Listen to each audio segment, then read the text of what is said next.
week, darling? Love of my life. No, nothing in particular has turned up. I've got to go through the current archaeology, see what's there. I haven't read it yet. But did you send me a message for photographs or something? Yeah, yeah. Basically, that starts us off. Though, wonderful Will sent me some images of from the Swiss fort, Oh, and right. yeah, so I sent that to you guys, and obviously you get the Hmm. weekly transcript from the class and the Yes, video. Which, if get you that do watch video. that, make sure you subscribe and like to that, which is always help for algorithms. So what I'm doing, I think somebody else sent me something else this week, which I sent out. That was from Drina. So I shared that with everybody as well. So Hmm. we're just trying to get that side of things moving a little bit more. So anything else, Roger? No, that's it for the moment. Fairly quiet. I can Okay. drink a What lot. about you, David? Charlie. David? No, thank you. Okay. Uh, Judith? I might. Sometimes I'll get a news feed thing, but I don't know how old it is. There's some cave in Spain where they've discovered some 200,000-year-old rock carving or something. It could be years old. Yeah, unfortunately, it's very difficult to work out when some of this stuff is. I, Yeah. I- I've been, I've been reading out stuff recently and thinking, right, this is new, and then somebody said, well, this is a new take on it when it was like, a couple of years old, that Uh, type of thing. no, So so that's yes, they have been finding stuff in caves in Spain, Altamira, for example, and the things have been found, and it might be an old piece, but naturally of interest. So, anything else, Judith? no, that was it. Right. What about you, Will? No, I'll be quiet tonight. I'll try and listen more and talk less. Well, don't forget, I'm getting the Illicit pillar ready to send out sometime. So if you can send me a little bit about Getley Gaia, I, about I, s- 200 words. I sent you two 2 weeks ago email to your Hotmail or to your Outlook with about 600 words, and I said you can cut it in half, copy and paste, with 3 or 4 photographs and a couple of colored drawings, the colored sketches and colored photographs. Already sent it to you. Right, I'm gonna have to. I'll look for that again. It might be. Yeah, I'll have a look for that. Okay. Right. Okay. It's not ringing any bells. Maybe you need to send it again. I think Okay. so. Maybe Same, resend it. there same was Hotmail address. Okay. Yeah. there was a Roman, yeah, a Roman track going from the thing down below over the river. We'd done some metal detecting on a little bridge there, and people had found Roman items, Roman lamps, and coins and bits. And the path crossed the river down below over to the next mountain. I don't know which direction it was, Did you? but Is this Getley Gaia? yeah, actually got it. Right. Okay. That's I know interesting. it was a drover's track later on, but the interest was they crossed the river there in the original bridge, which has been replaced since. And of course, the Romans would throw coins in or items into the river water. And we didn't find anything, but it had been changed around there with different things happening.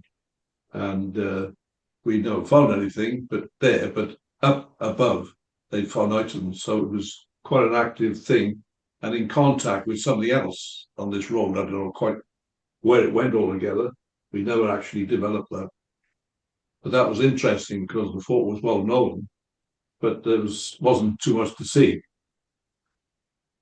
One of the things that rings a bell with a place called Tomonamur on the West Wales coastline where it they did a lot of work quite some time ago, and you can see bits of a Roman bath there, and Mm. there's a bit of a Roman amphitheatre there, and there's a bit of a bridge there as well. And you go to these places like Getley Gaia, and it's absolutely fundamentally bleak today. But Mm. you Oh actually yeah. you go back in the past and you think, well, these landscapes were very different. There was a different ambiance. There were more trees, and there was less moisture in the air, and yeah, and there's this ties me in with something we're going to do today. It's like they talk about why did the Romans ever go to like this bleak, empty landscape of Scotland? And you're thinking it wasn't like that back then. So, and we answered that when we were looking at the Iron Age, when in lots of upland areas there was lots of Iron Age enclosures and lots of Iron Age farming and settlement, and we always seem to judge the past on what we're seeing today, which is the wrong way of doing things. Yes. Anne, anything from you, darling? Well, just a small thing. I was looking at something today about the Sahara Desert is greening again. And I remember one of the talks you gave us about, the paintings in the caves there, people swimming and things. Anyway, this scientist was saying it greens and dries over very long periods, depending on how the earth is moving. Yeah. And this is something that's happened before and is happening. It is coming now. And I thought that was, I know it's changing, but it will change, or it has changed. What could happen, the environment, which you talk about often. I thought it was quite an interesting point that it's already beginning to green again. They said it will be quicker this time because man's trying to help it, but it has happened, several times over the millennia. Yeah, I've seen projects where they're actually doing this in Africa now. They're what they're doing. They're just basically, you've got the sand, right? They've discovered that you just leave the sand as it is, and then what you then do is you create breaks across the sand, right?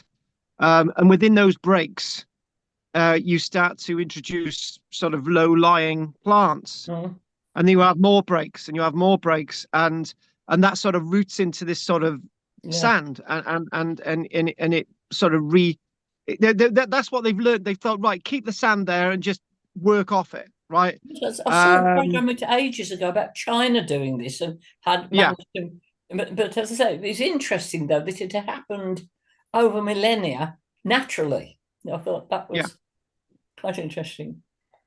This actually, you always seem to say something that's sort of linked with something that I've been looking at in the week.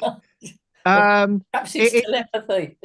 Yeah, I think I was speaking to somebody yesterday and was like, how did you know that? How did you know that? And it's just like, well, okay. It's there's a lot. You watch stuff by Graham Hancock, for example, the pseudo-science historian, and he's very obsessed with the fact that there may have been very advanced civilizations on the planet, and you always think, well, where's the evidence? And he says, well, it's in places that we can't get to now, like under the Sahara, like in Antarctica, like the Arctic and the tundra of Siberia and all the rest of it. You think, right, that's really, really interesting. But that ties in with what we've already said with lots of these environmental changes. And the point that I'm it's something at the back of my mind as starting to come to the front. It's because we're doing the Roman stuff now, and it's like thinking, well, how do I really explain what's happening at the end of Roman era Britain? How do I really get there, and how do we then get to 1066? And there's little bits of snippets of information that roughly the 520s all the way to the 560s. There was a massive plague, the Justinian plague in the 540s, but there's dates. There's people talking about a comet coming very close to the British landscape, and they're saying that there's massive clearance of trees. It's like a Tunguska event, right, where we've got this comet exploding, and it's wiping out the woodland and trees and all the rest of it, particularly in Scotland, and a massive period of human landscapes being lost and depopulation. And then that ties in with the Anglo-Saxon stuff. But things like that have not been really researched properly. And there's huge. When the word Dark Ages comes in, it refers to not the period, but the Dark Age of research, because what we've done, what we've done with lots of bits of our history, we've tried to rely upon the written history too much, and that leaves us not looking at the archaeology. But when you look at the archaeology, it's got a different story than the history. So yeah, so that's one thing I'm looking at this minute. This sort of weird comet, this comet event that happened in the 500s sometimes, and I've got to thought look that a was a little. conspiracy theory. It's actually not. It isn't, is it? It's true. It's not. Well, the thing is, the thing is, there's so much boxing around in people's minds. It's like what was this period, the early medieval period, the period of the Dark Ages, as long as people say. So what we've got is we've got the removal of the Roman idea in 476 when Roman civilization collapses in the West. And then we go all the way to 1066, and it seems to be a very, very long period for what we know. But then again, what we know, we're starting to grow our knowledge for a period that is not really studied as much as the Roman period. And so if you look at the Roman period, you think of all the sites that we know about in the Roman period compared to the period from 476 to 1066. And there's no competition because it's not really been studied enough. And we're still finding leaders in Britain from single coin finds that we didn't find about in the historical record. So then we start to think, well, if you rely upon the historical record only, this is why you've got big gaps. And the other thing as well is about that when you look at the pre-Roman period, we've got no written history about Britain contemporary, but we've got loads of information. How does that work out with what I've said about this period from 476 to 1066? There's bits of things that don't work, and also there's another danger in some of the stuff that I sometimes say, right? So when you're reading out of a text, it says in upland areas in Cumbria, in upland areas in Cymru, Wales, and in upland areas in Scotland, you've got very little evidence. That's because archaeologists don't like to go up to these areas and study things. Exact same reaction to Roger earlier on. Why didn't you go out and look at these things? And Roger said, no chance of that. That's the attitude of the archaeologists as well. So it's trying to find all this information and put it all together. Andy, anything you'd like to say? Yeah, I was slightly different now. I was watching a program today. It was kind of like lightly touching on it. It was they'd found a coin on oh God, what's it called? Williams Island or north of Australia. Anyway, a little island just off the north of Australia that's not really inhabited. There's an indigenous. Oh, hang on a minute, Andy. We got to listen to this one. This sounds like really interesting. Right, go for it. I just gonna sit back and listen. Well, the coin, the significance of the coin was it was a copper-based coin that they struggled to identify and did eventually identify it as probably being from a civilization from Mozambique about 400 years before Cook arrived. So what we would call sort of Middle Ages. And then they were like kind of questioning it. How on earth did that coin get there? Did they travel 6,500 miles across the Pacific to get there? I'm thinking, well, probably not, but not out of the question. They did travel around a lot. They were the biggest trading nation on the kind of eastern African coast for the Indian Ocean at that particular time. But then also the Portuguese came down in the 1400s and landed there and wiped them out. And they're known to have traded all over the place. And there was all sorts of speculation of this, and it was like, World War I. There were a lot of Australian soldiers based there because of the threat of invasion from the north, and in World War II.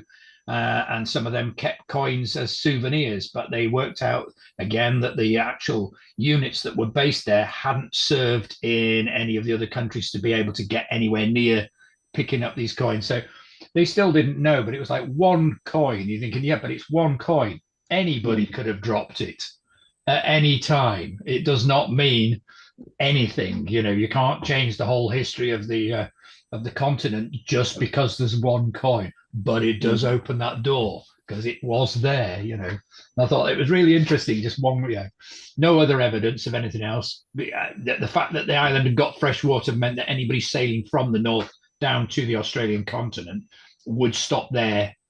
It was trading, would stop there to get water. So yeah, anybody from like 1300s onwards could have dropped it. And I'm going to put a spanner in the works. You mentioned Madagascar. Well, Madagascar was in the 1700s. In the 1700s was the place of a lot of Welsh pirates, right? And it's something that I'm looking at now because of a role, and it is like there's lots of Welsh pirates there. And I'll tell you this one story about this Welsh pirate. He was so not successful, this Welsh pirate. He captured this boat once, right? And it was full of hay bales, right? So he said to the crew, chuck the hay bales overboard, and the captain of the ship, who's this is his brig, he's thinking, why are they chucking the hay bales overboard? So he chucked all the hay bales overboard, and this Welsh pirate said, well, where's the treasure?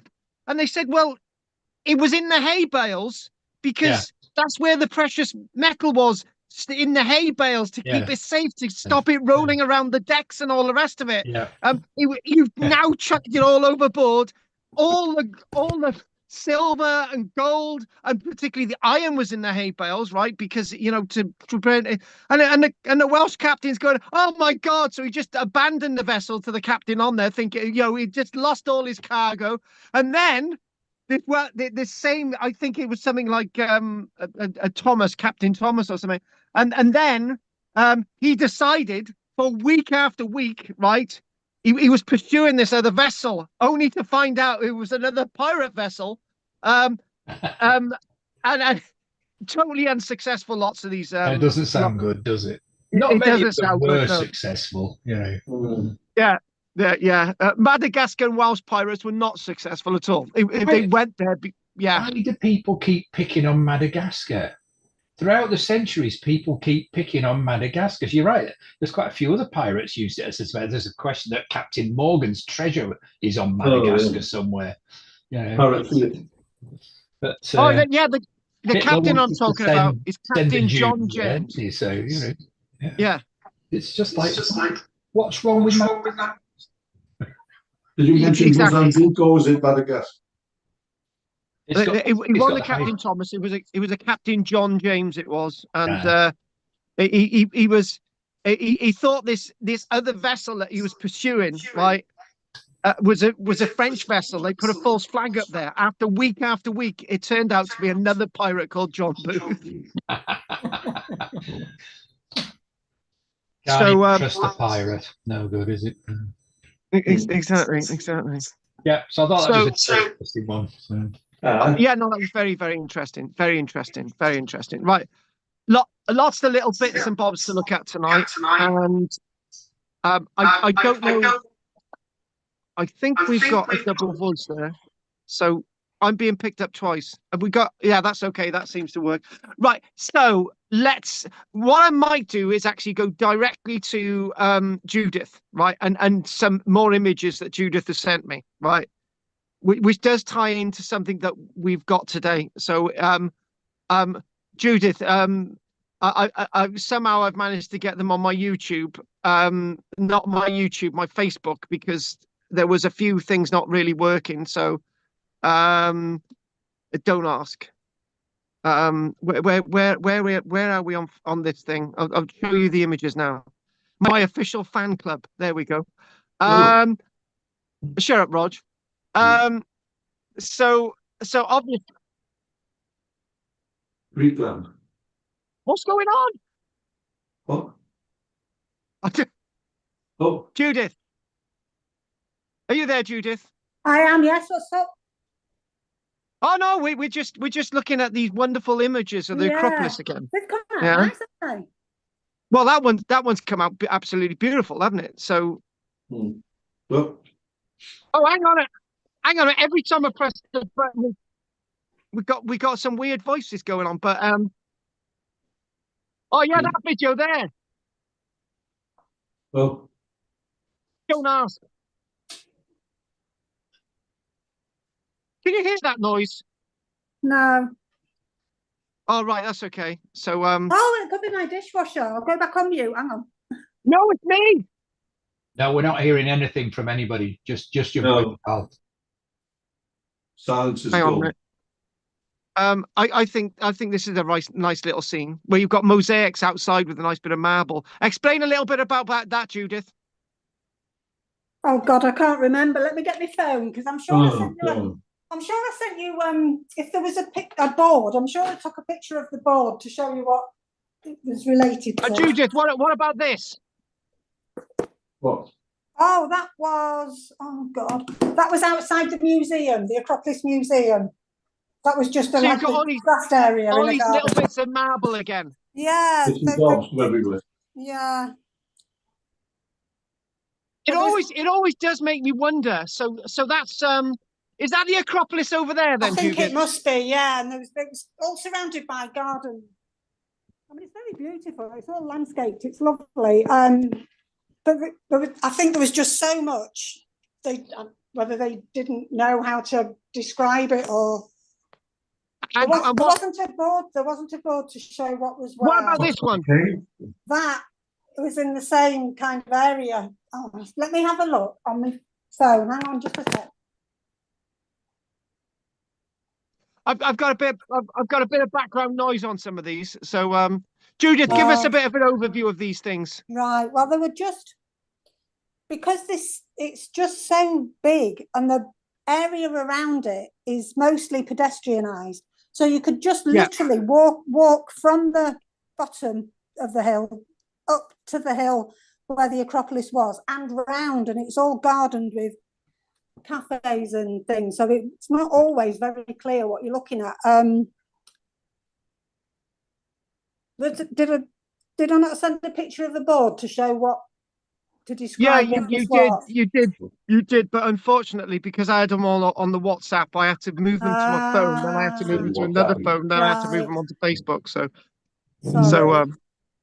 look, don't worry about it. But again, you had a great time in Athens, and obviously worthwhile seeing it again. Yeah, Kolitos area, Stenopos Kolitos area. Oh God, sorry, I've got to landscape it now. Oh. And obviously, just oh, I can't even pronounce it. Panix, what on earth? Anyway, thanks for those images. I'll try and make a little bit more sense of them. But what we're going to crack on. But that was good. It was a main street that was crossed by other thoroughfares that led to the Acropolis, the Areopagus and the Panix. It was a street. West side of the street was located a building of the 4th century BC called the Leschi, which was a club, which was built on a pre-existent temple of the 6th century BC, dedicated to a deity whose name has not been preserved. And it was a gathering place for the homeless back in 400 BC. And this is a temple from the 500 years BC, which predated the Parthenon itself. Yeah. Which I've got some news. Go on. They don't know the name of the deity. They just know it was a temple of some description. Is that the one that was actually underneath the Parthenon before they built it? Oh God, I don't know. That's the thing with the mosaic. Right. Oh, right. Yeah, I see what you mean. Look, don't worry about it, Ruth. It's fine. But you had a nice little trip there. So, anyway, thanks for that, Ruth. So, Judith. Why did I call her Ruth? Judith. Thank you for that, Judith. So, so one thing I'm going to mention is just briefly. I go online and I pick up little things, and I just thought that when you see these massive monumental arches, right? So obviously, you've got the Arch of Constantine, which is this, right?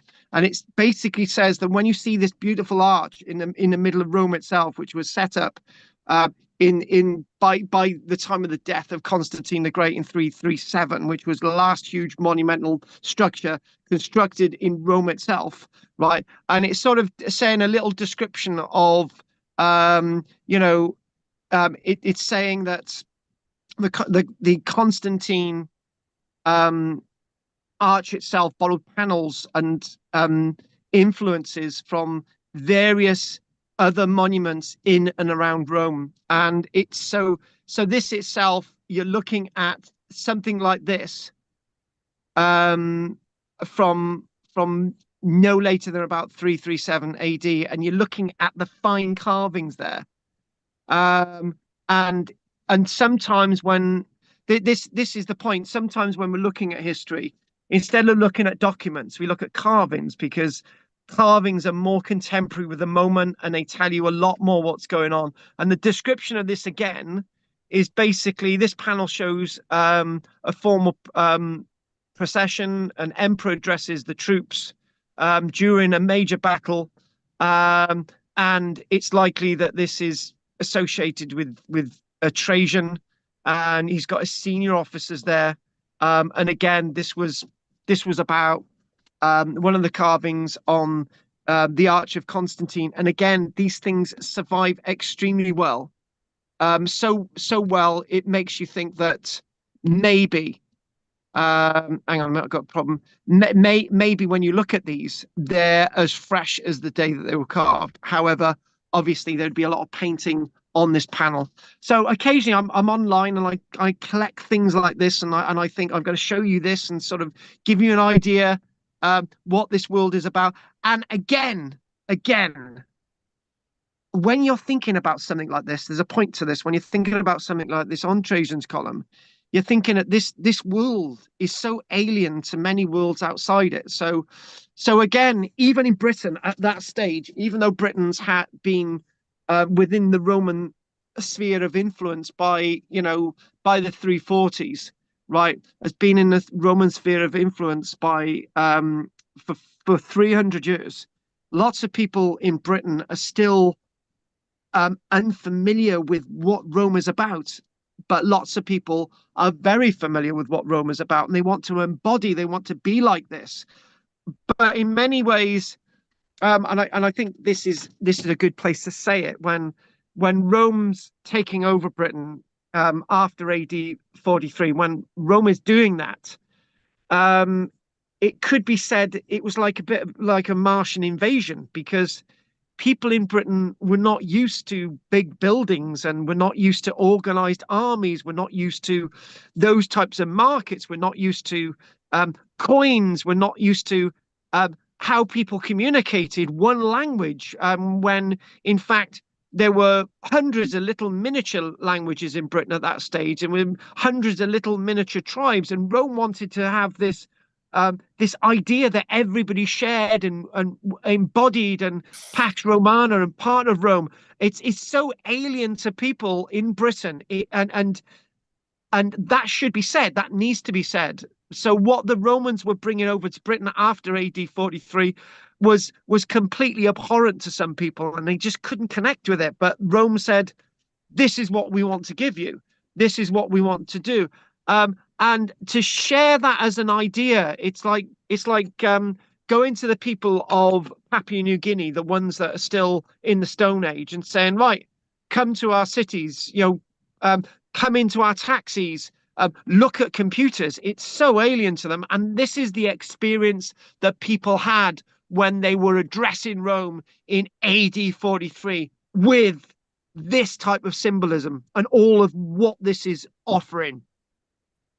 Now, again, there's a lot later on with what we're doing today. Lots of this stuff is actually from printed books, but again, when you go on the internet, it basically says this is what a Roman road should look like, and they never do. Right? I don't even know where this is. Right? It's unlikely that image above is actually any relationship with any kind of Roman road in Britain. And when people, I can remember this from school. It's like, oh, this is how a Roman road built. But really, you know, were they actually built like this? Because the image above doesn't show much of what is the image below. And again, we've got to get over it. And the point is, we've got to get over the fact that Britain was full of road surfaces like the one below, because they weren't. But on the back of that, I'm slapped across the face completely, because there's a new study coming, which I'm going to tell you about. There's a new study that the media's sort of really into this week, about the fact that there's been a massive, it says here that there's a massive new map that's been put together. A massive new map reveals 300,000 kilometers of ancient Roman roads across the empire. 300,000 kilometers of Roman roads, which is astonishing, right? But the question is, the Romans are given credit for more stuff than they actually created.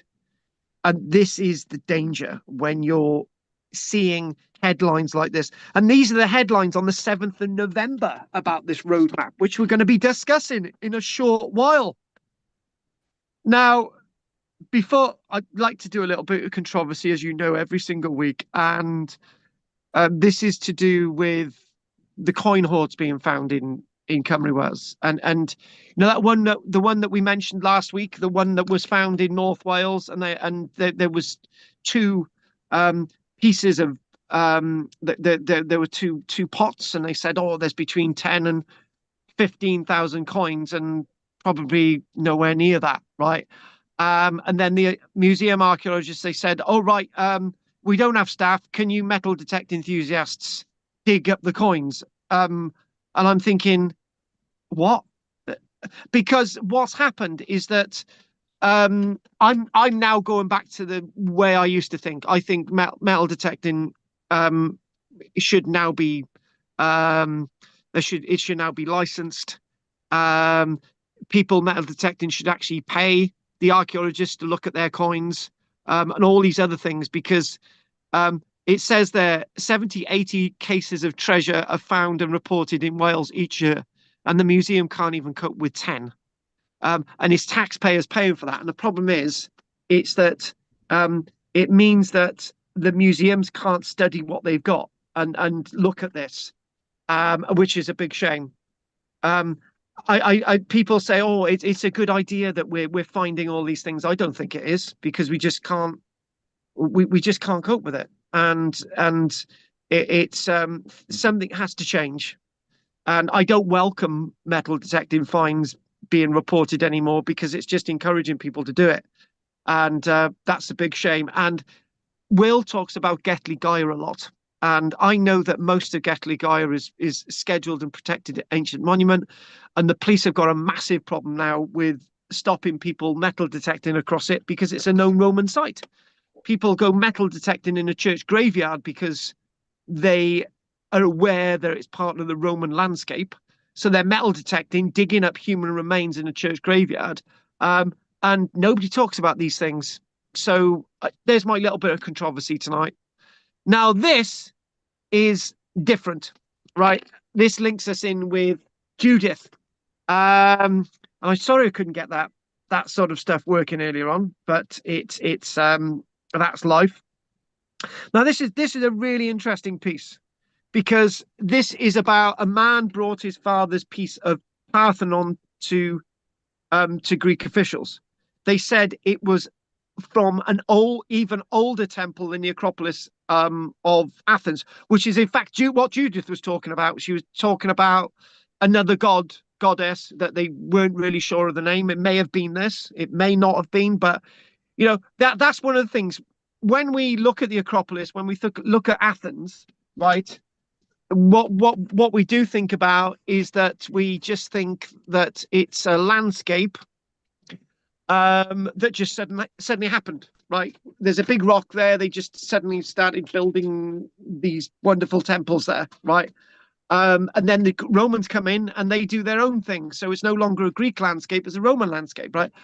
So, but we don't always talk about what's before, and there it is. The engraved marble fragment likely came from an archaic temple, basically an archaic, a basic temple called the Hecatompedum, making it around 2,600 years old. Now, the Parthenon itself dates to about 2,450 years, so this predates by 150 years. And look at that. So I've no idea of the scale of that, but it's sort of linked in with, hang on a minute, it's linked in with this, because it's associated with this, right? Look at the beautiful carving there. Look at the muscle structure. And it's from this temple here. So what it is, I sort of, I looked at this and I thought, right, okay, this is a really interesting little piece. And it's one of those pieces of archaeology that you think, actually, that's good.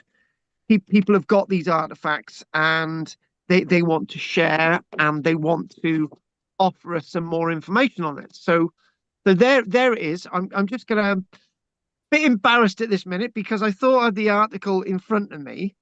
And what I could do is bring Judith in for a little moment. Judith, when you went to the Parthenon, Yeah. were they making much of what was there before, or were they just obsessed with what is there now? Because we didn't actually go into the Parthenon, we just walked around the outside. It's difficult to tell, but mostly they were talking about what they know. And they were just, I think a lot of those things where they were just random, left out in the park. They didn't know what they were, so they didn't want to talk about them. That was the impression I got. And there's something even more interesting about this piece, right? I'm glad I didn't use the early article. You know, when we're reading this piece out, Judith, it almost seems as if it's a piece of the pre-Parthenon that somebody in Britain has got. Listen to this. A man in Chile just returned a stolen piece of the Parthenon. Chile! Only to learn it was actually from an even older Greek temple. Enrico Tosti Croso long believed the piece of marble his father brought back from the Acropolis of Athens in the 1930s was from the Parthenon, but experts say it was part of the Hecatompedum, which was built a century or more earlier. And it's basically saying in January 2025, Enrico reached out to the Greek embassy in Chile about a small piece of marble sitting on his coat rack. There you go. And his father had taken the marble while visiting the Acropolis of Athens in the 1930s, and he wanted to return it. It's believed that the artifact was a piece of the Parthenon, but after experts analysed it, they determined, with looking at the marble, it was from a much older temple. And Enrico happened to be in the Italian Navy. And this is the thing about those times, that Italy was sort of, very much the boss in the Mediterranean at that stage, particularly with Crete, particularly the land that they actually controlled, which was Rhodes, and I think they controlled Ibiza and a few other countries, so they were, lots of their staff were able to pick up these bits and pieces and take them back with them, and it happened to go back to Chile. And interestingly, the chunk of marble weighs about 2.5 pounds and stands 3 inches tall and 4.5 inches wide. So it's not a massive piece, okay? It's a small artifact, but it is an important artifact. And basically, here we go. Then in January 2025, Croso was listening to the radio while driving when he heard a story about the efforts of Greek officials to repatriate marble statues held by the British Museum. He said, wow, I have a little piece of the Parthenon. He thought, I think it's time I give it back. And this is basically what this is. And reached out to the Greek embassy in Chile. And what this basically is, it's a piece of marble that's part of a marble gutter. It's part of a gutter. And it's likely to date back to about 550 years BC. Now, this is interesting. However, this artifact itself wasn't there long, because 550 BC, in 480 BC, the temple that it's related to, which we'll show you an image of now, if we can get it back on, the temple that it's related to, which was this, right, was actually burnt down by those damnable Persians. And how it's like there, how it was like on the surface for him to pick up is nobody's business. It says that the repatriation of any cultural assets that have been illegally exported gives us great joy and satisfaction, the Greek government says. And it's obviously part of a much earlier temple. And finally, what the Greeks are saying, when I left the Greek embassy after handing over the piece of marble, I felt a special kind of satisfaction.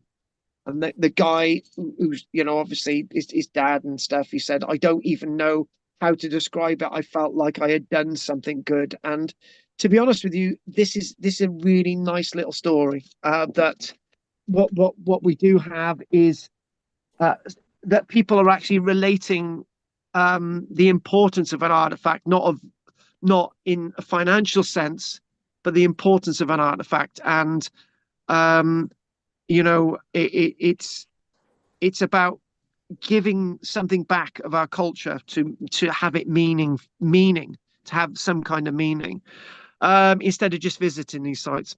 Right, there's something else now. I've been keeping this for a while, right, and this sort of ties us in with there's a lot going on. There's, like last week, this is a different sort of different level of story, I think, really, what we're doing this week. And this is to do with, hang on a minute, or where are we? Hang on, that's back to that. Here. Right. And I just wanted to mention that this is the anti-archaeological excavation argument in many ways, because what we find in Britain is that we've gone out there wanting to excavate, and this is Silbury Hill. I don't know if anyone's actually been to Silbury Hill, but you're not actually allowed to go on it because it's got loads of holes in it. And this is sort of what the BBC said in a piece very recently. It said Silbury Hill trespassers causing spectacular damage because they want to get up there. Trespassers on a rain-soaked monument in Wiltshire are causing spectacular damage. Heavy rain has led to standing water around Silbury Hill in Avebury because it's usually surrounded by water in the winter months, and very soft ground. And it's said that there's huge holes, and dogs and everything have been lost up there. So not go on to Silbury Hill. Silbury Hill dates back to over 4,500 years ago. And the problem is with Silbury Hill is that this 40-meter tall mound itself was originally being excavated as early as 1776. So it's sort of saying that various tunnels were dug into the hill starting in 1776 with the goal of discovering its purpose. These excavations and their poor backfilling combined with heavy rainfall led to a large collapse, and this is the large collapse in 2000. More collapses in 2007. You are not allowed to step foot on it because it's believed that you're going to end up down a hole that archaeologists have dug, and you'll never get out again. So this was a new warning in September. Visitors warned historic Wiltshire monument is off limits to protect it more than anything, really. And this, at the end of the day, going back to this piece, going to archaeological sites, picking bits of marble off archaeological sites is not a good idea, right? Because it removes a sense of connection with the past. And then clambering like this. This is from that wonderful pre-Parthenon site. Could you imagine somebody taking this away with them? And back to that other point is back to Silbury Hill. You're thinking we've got to be very wary. We've got a collective care for these monuments, and if we just feel that we could just clamber all over them, these monuments are not going to last forever. So let's go on to something very, very different, right? This is that story about the Roman road network. And I wanted to share this with you as much as I don't want to do it, as much as I'm gonna do it, because this is like a new study, right? There we go. You can see all these little red lines. It's saying, all these little red lines and all the rest of it. And, this is like the Roman road network, which is a lot bigger than this. And looking at the stuff in Wales, for example, I'm going to say that that's Codswallop, but this is looking at this, and we've got lots more bits of Roman road going into Scotland, for example, and we've got a stretch of road that actually goes into Cornwall. So this doesn't cover all roads, but let's just talk about this piece. It says a massive new map reveals over 300,000 kilometers of ancient road.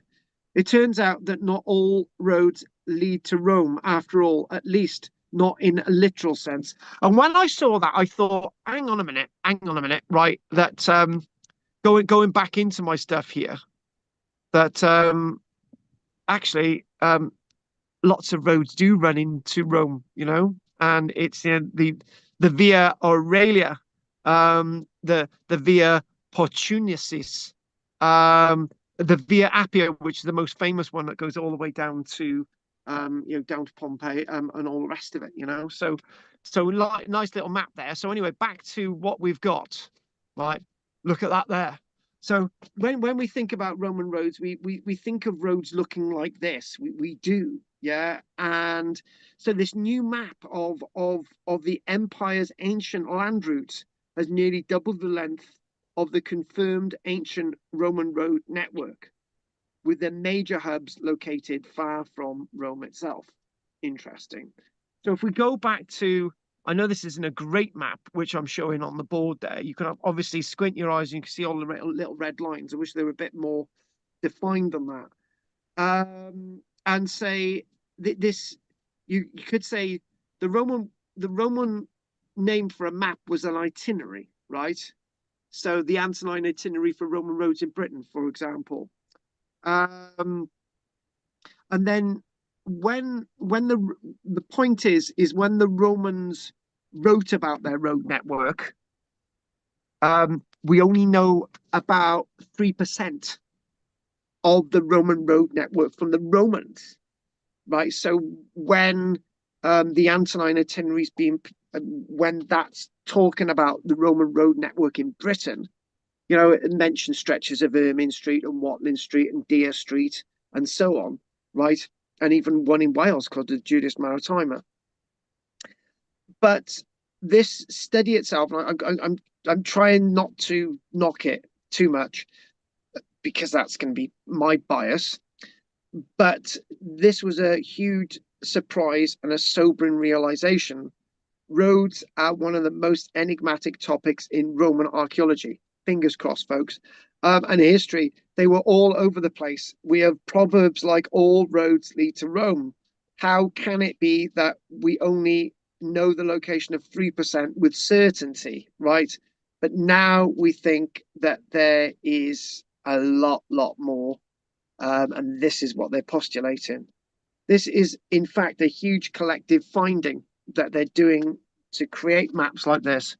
And if you go to sort of Africa, look at that. There's loads of road networks in Africa and all over Anatolia, and they sort of go further on and so on. And when you're thinking about this, you the one thing that you notice about a map like this is that nobody really cares about the roads going any further than the Roman world.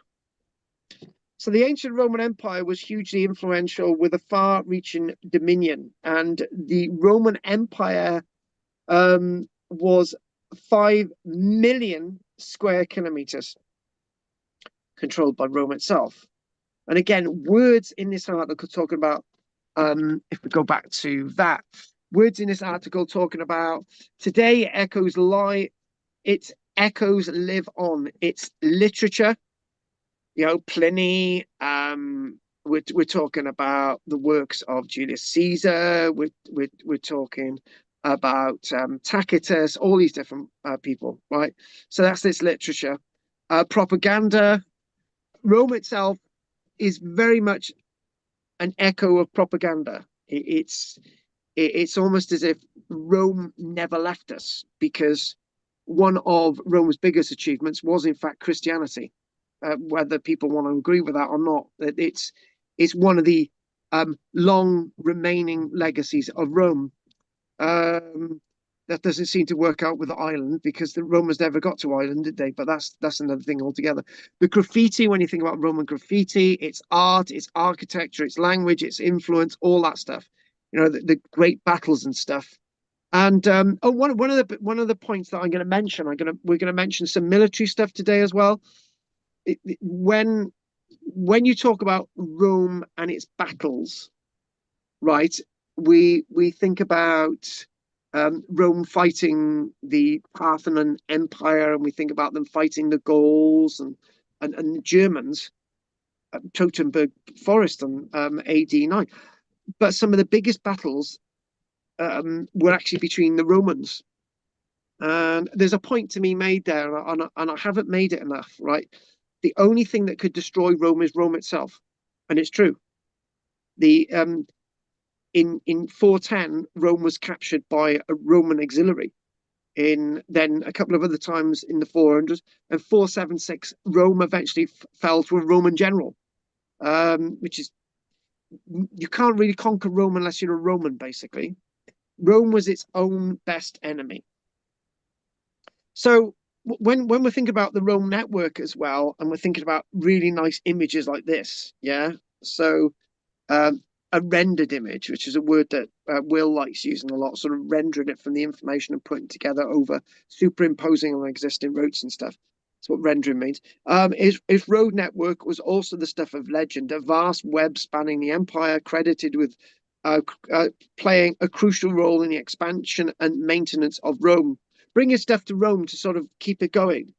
So the point is, the juncture I need to make before I actually talk any more about this article, right, which is a little bit more than I've already said, right? Why is it I really don't give roads much credence when I'm looking at Roman era Britain?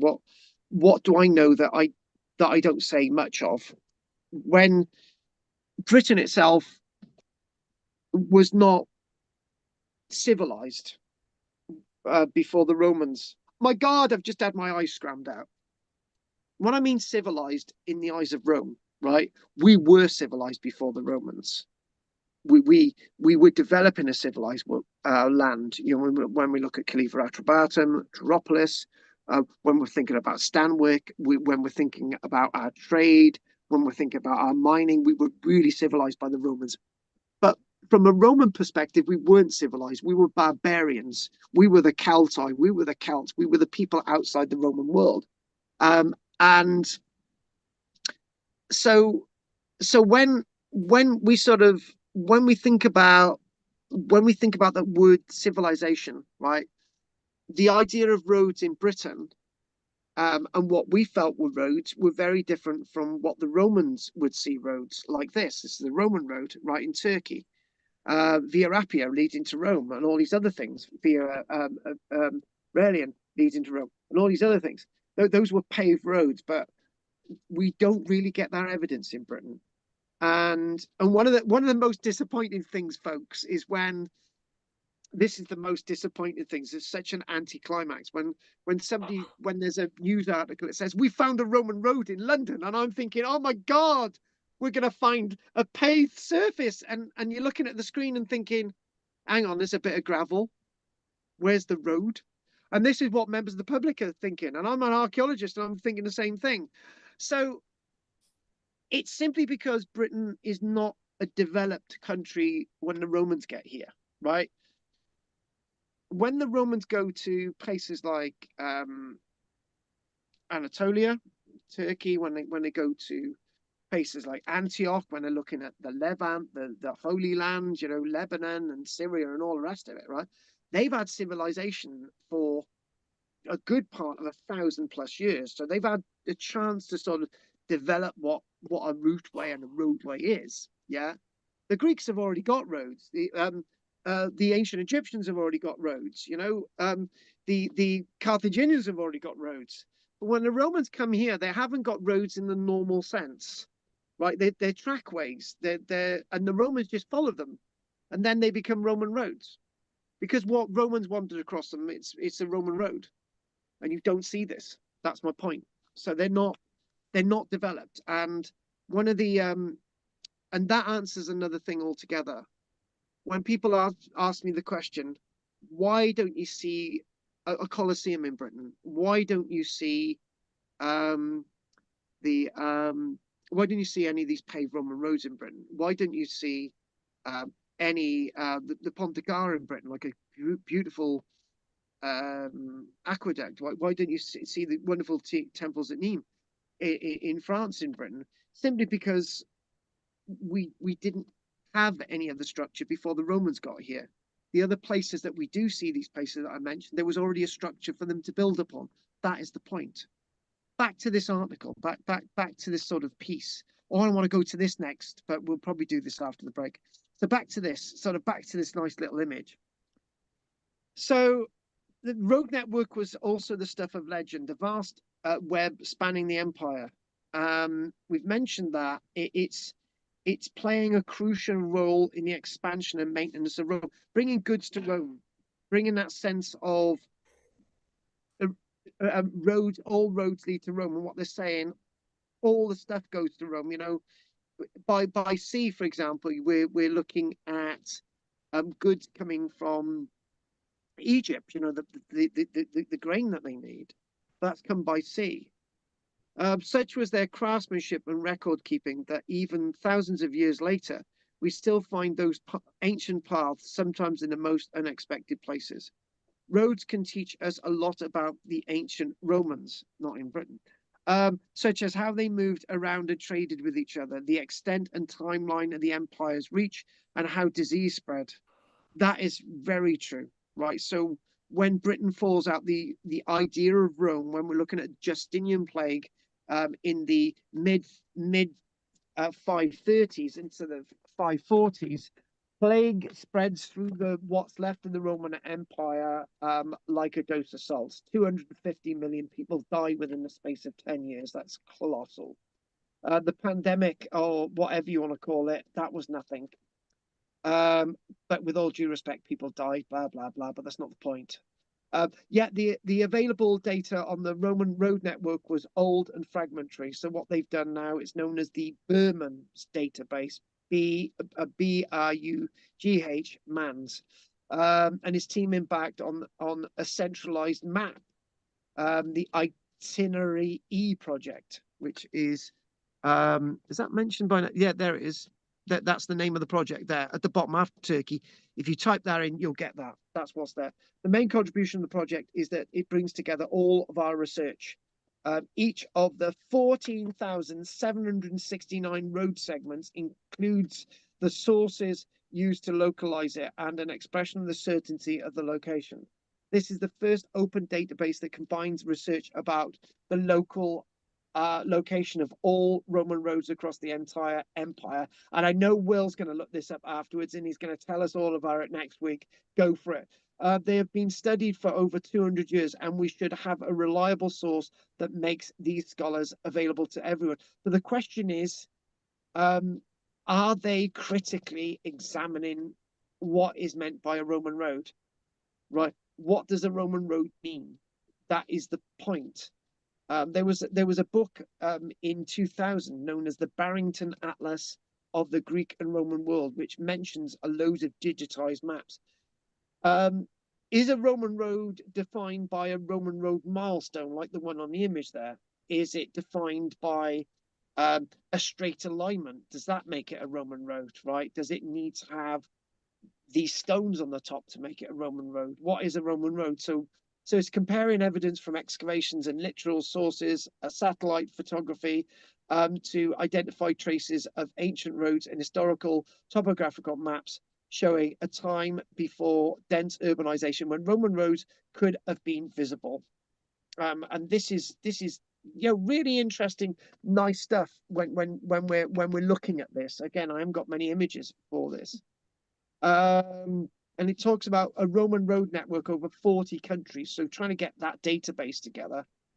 And when they talk about the level of Roman roads, 300,000 kilometers, to get that into perspective, that's over 7 times the circumference of the Earth. If you put the roads together, that's what they're saying. This period fundamentally restructured transport infrastructure in the region, agreed, on a scale unseen until the Industrial Revolution, agreed, in 1750. And now we have the data set, and this is what they're doing. So fascinating. It's saying, getting to the end of this, fascinating, the researchers noted there's an astonishing level of use continuity in Roman roads over the last 2,000 years, with many other routes still in use today. Tell you a little bit about that. I mentioned this last week, that in a place called Cowbridge in the Vale of Glamorgan, there's what's referred to as the Roman Road, or a place known as Stalling Down. And you look at this, I got very disappointed when I was a child that it's all it is rock, bedrock that they've quarried down to. There's no actual road surface. And my granddad was the last person to drive down that Roman road in 1988 when he lost his exhaust, and they then closed the road after that, because all it was just a stone surface. There was nothing to it as a road. Although the empire itself is long gone, the ghost of its reach lives on, and how it connects today. So maybe that's another thing that we think about with the Roman Empire. It's that sort of sense of connection. The idea that we mentioned last week about Switzerland, we mentioned about the Po Valley and the Alpine corridor in northern Italy, how that reaches into the rest of the world, the Gallic world, for example. So what they're planning to do is add more stuff to this map. So they've got 300,000 kilometers, they're saying, is actually really only the tip of the iceberg. So we hope to stimulate future work to improve the open knowledge of where all Roman roads are, and watch this space. So that's a bit of homework for you, Will. I might think about taking a break now, because it's probably a little bit of discussion. It's 8:16. So I'm just going to tell you what we've got ahead. We've got a site of a battle in Croatia, which I'm going to mention. We've got some little comparison images here, and the cover of that book there, Britain. And then I've got a little bit of chronology that I'd like to chat with you about there, and a table of emperors, and that image there, and looking to discuss about military formations and how the military works in the Roman Empire by the end of this today. So let's just see if we've got any questions. David? No, thank you. Judy, babes? No, no, Ruth? thank you. Right, okay. Ruth, Judith, whatever, Whoever. Annie? No, thank you. Andy? No, thank you. Oh God. All right then. Will? Right, I'll make the observation. Go The for it. Roman soldier was employed building roads when they were idle. They didn't march all the time. They didn't build camps all the time. They had to stay fit. They had to stay occupied so that they weren't getting into mischief and they weren't fighting amongst each other, especially from the various tribal areas that they came from. So they spent time cutting down forests and building roads. Now, most of Wales was afforested during 2,000 years ago. Back a couple of weeks ago, we talked about iron. Ironstone was readily found in the rivers of the Welsh valleys. So you could go That's well. pick up a stone and you could melt that stone and it could be a piece of iron. You also had open cast coal on the surface, which wasn't necessarily used very extensively by the Romans because charcoal came in at a certain point and charcoal was used and wood was used for burning. But that's one element. Roman roads. I after last week, I plotted Wade's Way and I plotted this other road up in Wheeldale, and I went from Malton up to Dunsley outside of Whitby using Google Earth, and I was able to track virtually lines going from point A to point B. Now, on the map you just showed of the 300 kilometers of road, right now in America 300,000, yeah. Yeah. there are 4 million miles of roadway in America, 2.75 of which are paved in the United States of America.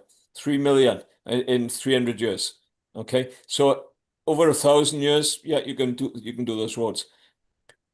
If you consider that Gaffigan does have indications of Roman road, and I was told in school, we used to go running up part of what was the Roman road when we went on cross country. We went along a part of, that was a stretch that was attributed to being a Roman road, not necessarily to the full extent as the Appian Way, which was the very well defined layers, but you had top stone, you had small stone, you had shale, and you had a foundation base, which may not have been 2 feet thick, but it might have been 12 inches deep from top to bottom, which became a road. And for many of the Welsh roads, I think you might find that. So I will do some more research, but I captured some more images through Google Earth, and I'll put those into a GIF, which I used using a program called GIMP. Okay, Hello, GIMP. Judith, yeah. I bet you Oh, saw Kim. more than we did down on the ground. I bet you saw on Google Maps more than we saw when we were actually there. Well, I tell you what, the Google will take you down to 1 meter above a surface, and where they've actually filmed, where they've actually driven or walked along, and they've taken the camera, you can take your little orange man in Google Earth and you can slide him down to the point. And I've been around the Parthenon last week as well, and I've Brilliant. taken different photographs there. I've done a tour of Rome, and I've tour of Athens in the last week using Google Earth and taking your little orange man and walking around, and then you can God, walk him down and I fall could to have the road. saved a couple of £100 there. So you Oh, you're going to should send it to me? you should have a look. You should have a look. You Yeah, probably will do. find Good idea. you can go to areas that you thought you couldn't reach, Yeah. but you can see them. I tried to find that little canopied area, which I found the canopied area, but there wasn't anything close enough to get in, so you can look through a window or something. Couldn't see it. But Google Earth, great tool. GIMP allows you to make GIFs, multi-layered images, which are the ones I sent you, Carl, and it's a free software. And it's very easy to use. You can make a GIMP within 4 clicks of your mouse, basically, just like that. Yeah. All right. But if you're not computer literate, you need a Mac or a desktop or a laptop, Windows based. I just came across while we were talking on Go for it. Antitrust, The Treasurers of Athena, a book written in 1932 by William Scott Ferguson, which relates to Ecke Tompen Dunn, whichever it is, and they said that the Roman the Templars had an archaic who kept a record, and they passed it on from 1 year over 30 years, 40 years. For every time they changed, these guys who were the curators of the records, they gave a list of all of the stuff that they had from the previous temples. So in fact, this particular entry shows 4 different references to Ecce Tompidan, and they talk about Ecce Tombeon in the 28th year. So that would be the guy who perhaps was the guy in charge of the records for that particular early temple. So there's a lot of stuff out there, and it might not all come together, but I usually go up little streets and I find little bits and pieces, and it didn't take me long to find that one. Anyway, Would it be good to go back into a time machine and 2 minutes before they burn some of these libraries, right? Which scrolls are we going to take out and bring back in time? yeah. You know, just some of that would just change a lot of what we know, you know, and it's just there's just so much that is missing. But you Yeah. never know, there might be a library hidden there somewhere. Yeah. That major map that you saw, 300,000 kilometers, if you could program Google Earth to pick up that particular layer of the total world, and let's take the Mediterranean, I'd say to you, based on what I'm looking at every day, and I'm not an expert, so I can't say if there's actually a camp at Wheelerden, but to me it looks like there's a camp based on the way the structure of the ground is, and the shadow in there says to me there was a camp there, and it looks to be as if they're a fortification. But I'm not an expert. Unless I went to the site and I could validate it myself, and then I could add 2 points together. But you could take with Google Earth all those images and you can extrapolate from different layers the depth of the coloration to say, yes, there was a road there. And it's proven, you know.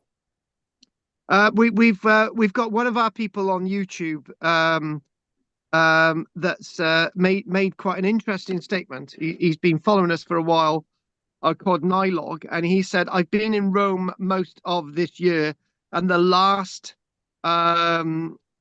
it's not what we have been told." I want to know more about that, so we'll come back to that after the break. And Roger, anything you want to say before we have a break?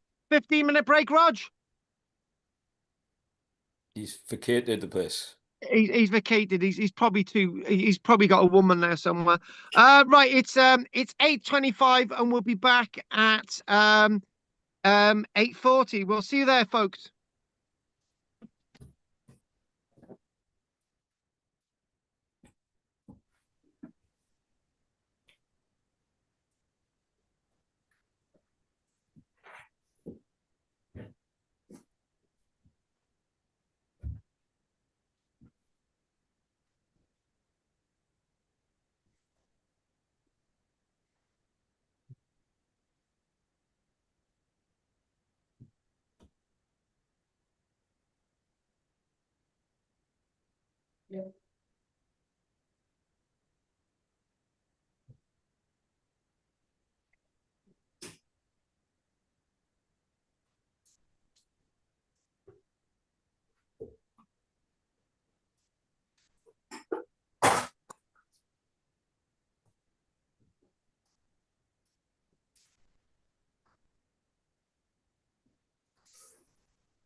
keeping well, David? No, No, what's the trouble? my walking is getting worse and worse. Oh dear. Do you have some sticks or a walker to go out with? I've got sticks and a electric buggy. Oh, electric buggy. Right. Mm. Have you been given any exercise to do to strengthen your legs? Yeah, No, did you say? I do quarter of an hour a day. Oh, a quarter of an hour a day, yeah. No, And are they helping? Do you feel they're doing any good? no. No. But I don't know what I'd be like if I stopped.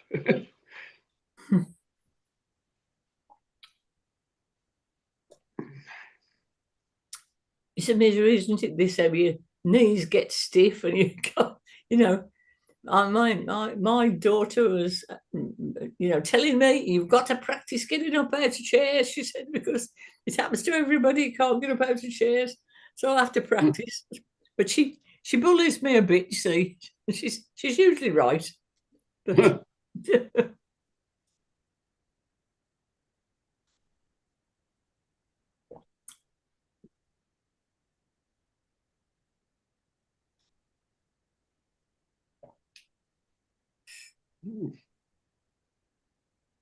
This is the only class you can bring your drink and your snacks to, eh? Well, I've usually finished. I do every day. I do an 18-hour fast, so I eat between 1 and 7. So I have a 6-hour. So then I don't eat after 7.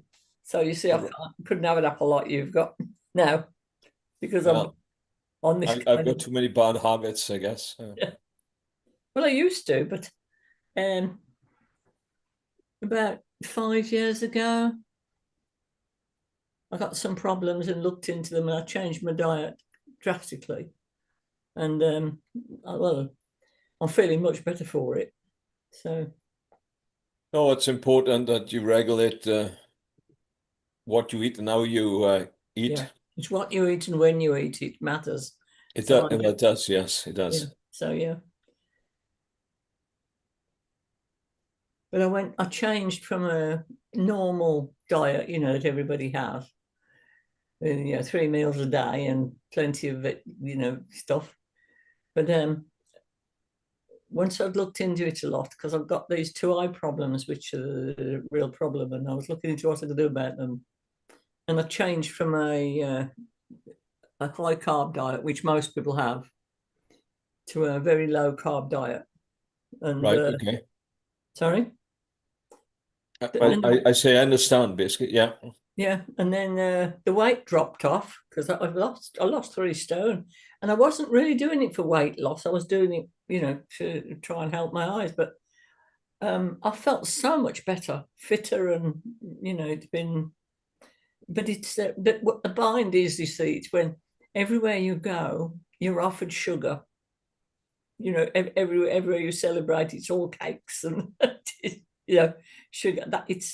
And when you like it, it's very hard to. I do have to try very hard to not have that. Right. But the other things I can manage without, all the high carb stuff. I suppose I have stopped making bread. Started making bread. I was about 26, and stopped it about 5 years ago when I moved off this high carb diet. Which is a shame because I like homemade bread. Well, the side with that is when you buy bread from a bakery or a store, you don't know what they put into the ingredients. Oh. And you're getting some artificial ingredients, processed food, Well, I went or the processed flour. So if you make your own bread, yeah, that's much better for you because you know what you're putting into it. And well, I went you shopping control with a it. friend of mine. He's got dementia, and I went shopping with him. And while he was at the counter, I picked up a sourdough bread off the. And I read the ingredients, and it had a list of about 10 or 12 ingredients in. Now, I've made sourdough for years, and it has 4 ingredients, and one of those is water. Right, right. So you know what I mean? A very different kind of bread. I still make bread though, but I don't bother with the starter and the sourdough because of keeping it all going and keeping it alive. So I just make it in a bread maker. I've got to do ordinary bread.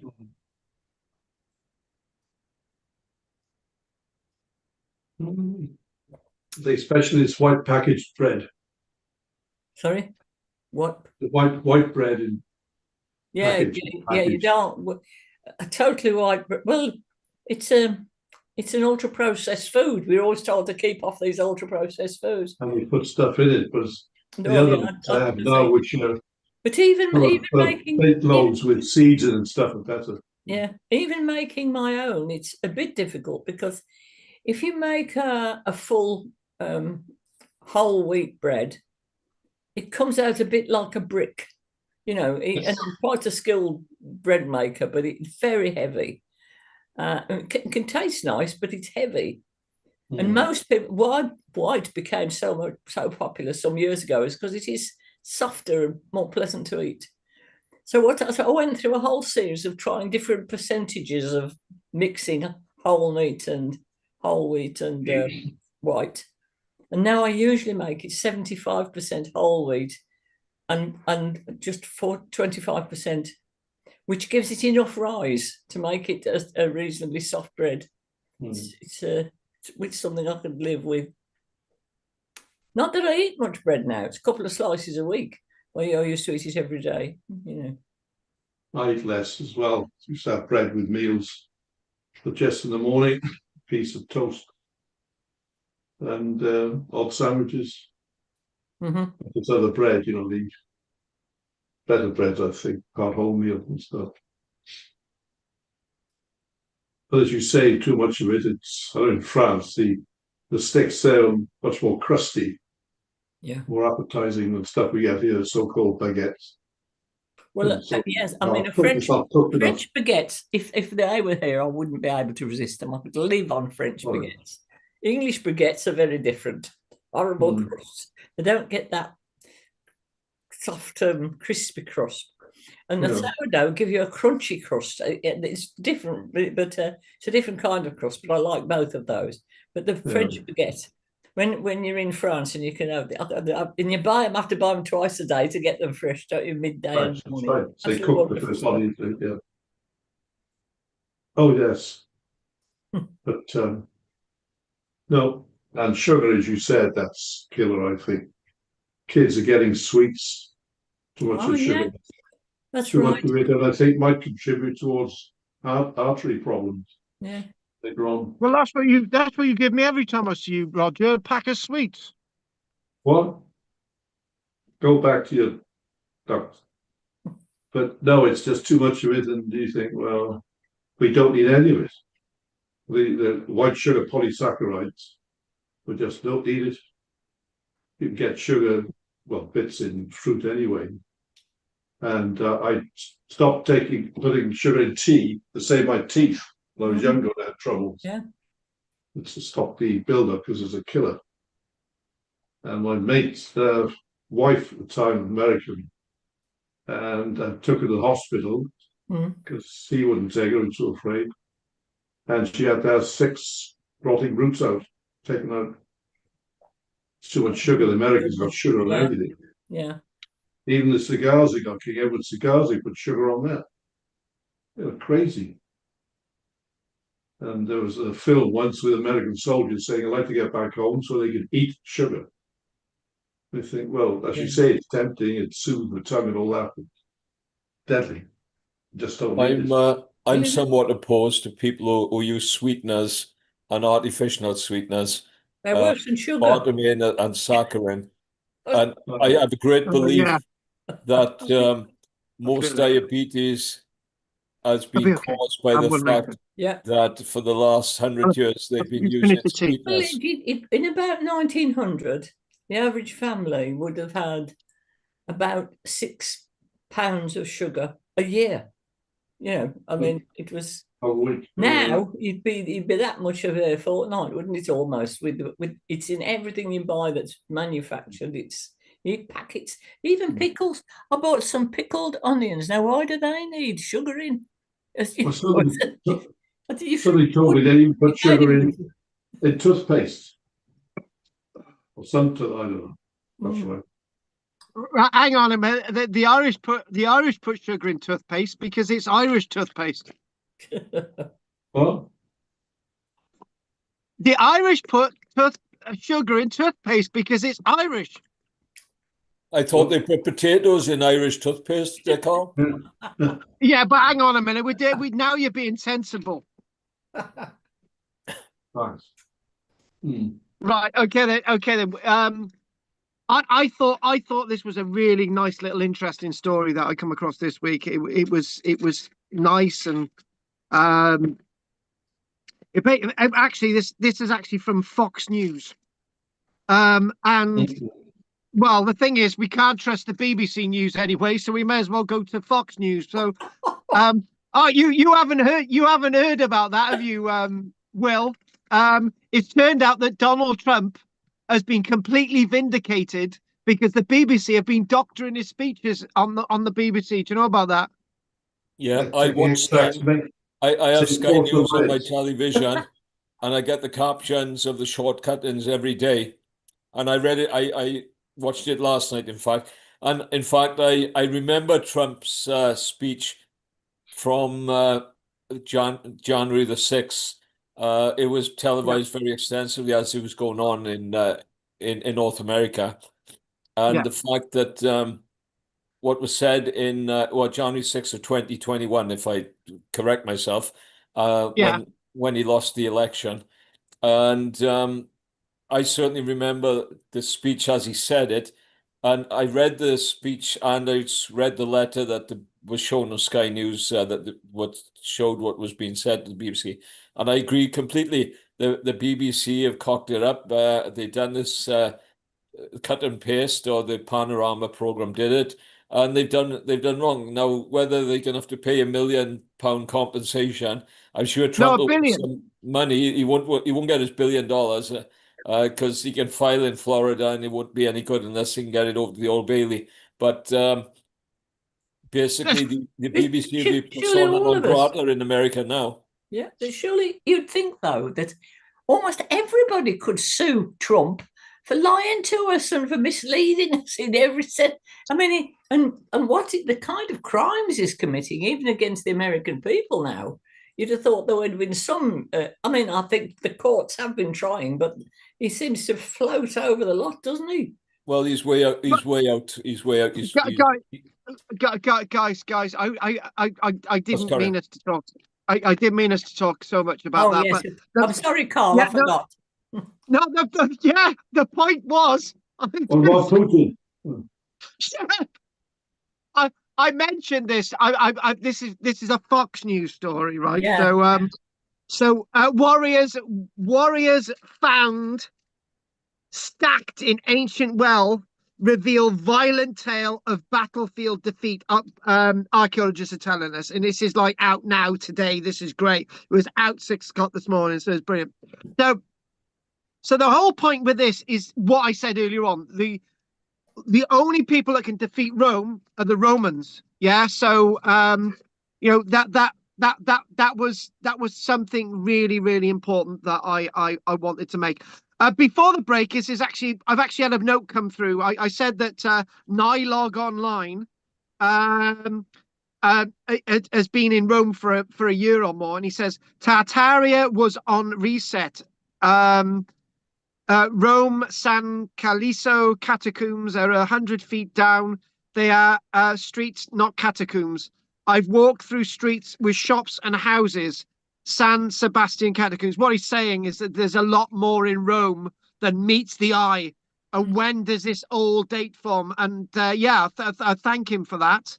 And somebody was actually saying that there's a place in Britain, right, that has actually got an underground street and shops and all the rest of it. And I can't remember where that was, but in Edinburgh. Yeah, Edinburgh, and it was somewhere else as well. St Mary's Close or something. Yeah, it was some weird place. And anyway, the point is, we've always got to look at history. We've gone off so many tangents today. But anyway, this again, research revealed the identity of Roman warriors' bodies stacked in a well in Croatia, connecting them to a victory by Emperor Galenus at the Battle of Mursa. Now, Emperor Galenus, well, actually, my notes tell me something different. But what we've got is all these pits that they found, all these wells and different things, and they're stacked full of bodies. And the bodies were uncovered outside the city walls in modern day Osijek. But the weird thing is, the bodies were found in 2011. They've only got the results now. Do you know the point? There's a point I've just made. By looking at the archaeology, by analysing it, not finding any more things, by getting as much as you can out of it, 14 years later, we know a lot more. And I've got to tell you a little bit about this battle before we crack on, because this is a really interesting one. Let's show you where this place is now. Where are we? We're there. There's Croatia. And I wanted to, there we go. We've got the Battle of Mursa, right? This is really interesting, right? There were a few battles, give or take a few years before and after this, right? And it's to do with Magnentius, who was a pagan emperor. And one of his generals was Galenus, I think that's correct. But this was a victory of Constantius II, who was a Christian, over the last pagan emperor, who was Magnentius. Basically, you can see that they're both people who fight for the Roman Empire, but they were different factions of the Roman Empire, right? Magnentius had up to 80,000 troops and Constantius had up to 80,000 troops. The casualty rates are about the same, but one person won, and it was Constantius II. And it was part of this sort of internal civil war between the east part of the Roman Empire and the western part of the Roman Empire and the western part of the Roman Empire. More about that again, right? But the archaeology is telling us about the battle, right? And how people were treated in that type of battle. I'm really into this one. So if the battle again is actually, I've got two sets of dates, right? There's two sets of dates with this, because it's saying that the battle date there is the Battle of Mursa in 351, the 28th of September 351. But my press release from Fox News tells me that it was in AD 260, right? So it's got something confused here, right? The Fox News has got something confused here, but it's definitely to do with this date here, this battle between Magnentius and Constantine II. I got Emperor Galenus wrong. I thought it was General Galenus fighting for Constantius II. That's wrong. Galenus was around in the 260s, but this is a battle about the 350s. So the point is with this is that one source is saying one thing, Fox News is saying one thing, this is saying another thing, right? But it's certainly an event that we're recording in the archaeology associated with Croatia. Now, what they've got with the human bones, right, is warriors found stacked in ancient well reveal violence to do with all of this, right? And the main intention was to humiliate them, even in death, by dumping them unceremoniously in a used well without proper care and any rights. So battles between two sets of Roman generals, right? Fights between two sets of Roman generals, for example, is the name of the game. So if we're not talking about the 260 date, we're talking about the 350 date. It's between Magnentius and it's between Constantius II, right? If we're talking about Galenus in 260, whatever we're talking about, it's the same thing. It's two battles between two sets of Roman factions. And this is really, really interesting, because what's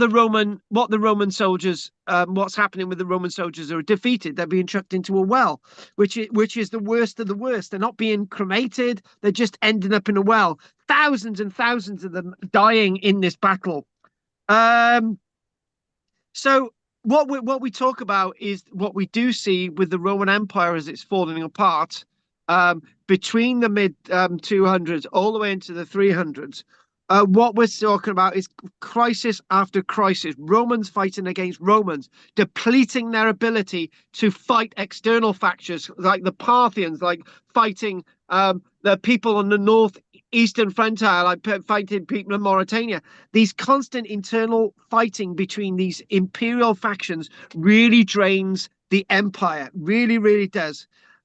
So what they've done is using radiocarbon dating and isotopic analysis, researchers determined that the men were between 18 and 50, right? 50 years old when they died. The soldiers suffered from various sword cuts, punctures, and broken bones. And there we go. We've got the new study found evidence of brutal sword cuts, puncture wounds, and broken bones among the fallen. So that's really interesting, right? Because we've got a cut there across the tooth, right? So the person that had a face blow, so it's sort of whipped across the tooth there. Accident, agony, a bone being hacked into there. Absolutely great. Loving this stuff. So specialists also learned about the men's lifestyles. And obviously they were Roman soldiers because why do we know they're the Roman soldiers? Not just due to the battle, but both battle wounds. Why do we know they're Roman soldiers? They had grain-based diets and showed signs of heavy physical labor. A Roman soldier. Now, back to something that Will was saying earlier on about this sort of Roman military building Roman roads. Actually, the Roman military was massive in the mining industry as well. So the Roman specialists, we see that the Roman military is used in the mining industry. We see that in West Wales, and that might actually be linked to the Roman Swiss fort that we mentioned last week. We did a little bit more about this on Wednesday, that obviously the Roman military and mining and so on. So obviously there they are, dumped in this well, dumped into this pit in the ground, armor taken off, just dumped into there. So genetic tests also showed the soldiers came from a mix of Northern European, Eastern European, and Eastern Mediterranean backgrounds, representing the Roman military at that stage, which is basically, they're not just legionaries from Italy, they're legionaries after the edict of the likes of Caracalla in 212. We mentioned Caracalla again tonight. So after the edicts of Caracalla, that everyone's a Roman citizen that we mentioned last week, right? Everyone in the Roman legion, people can be in a Roman legion from any part of the empire after that stage. So this is what we're talking about. So some of the injuries found on the skeletons were sustained long before the men's deaths, and they're saying that they nicely healed. The main intention was to humiliate them even in death by dumping them unceremoniously in a used well without proper care. So if it's associated with Galenus in 260 or it's associated with Magnentius, the last pagan emperor, and Constantius II in 351, it's like defiling you by putting you into a well. It's unceremoniously they're not given any proper care and any rights by being placed into the well.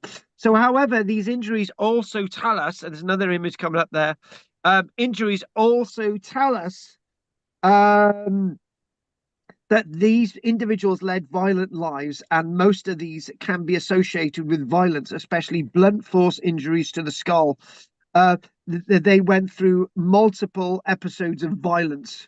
Researchers were also able to differentiate those who died in battle with injuries in the front of their skeletons and those who were executed afterwards. They would have been executed by being beheaded, right? So that's basically what's happening to them. So interesting enough, we talked about coins earlier on. One of you talking about chucking coins in sort of rivers and stuff. So they also found a coin in the well that was likely dropped by chance, as the bodies would have been stripped of valuables. This is the point. They're stripping the individuals of value and any of their equipment and all the rest of it. So none of these were actually found with what I'm about to show you. None of them were found with any sets of armor like this, right? So they were found in the well without their armor, but we know where they came from.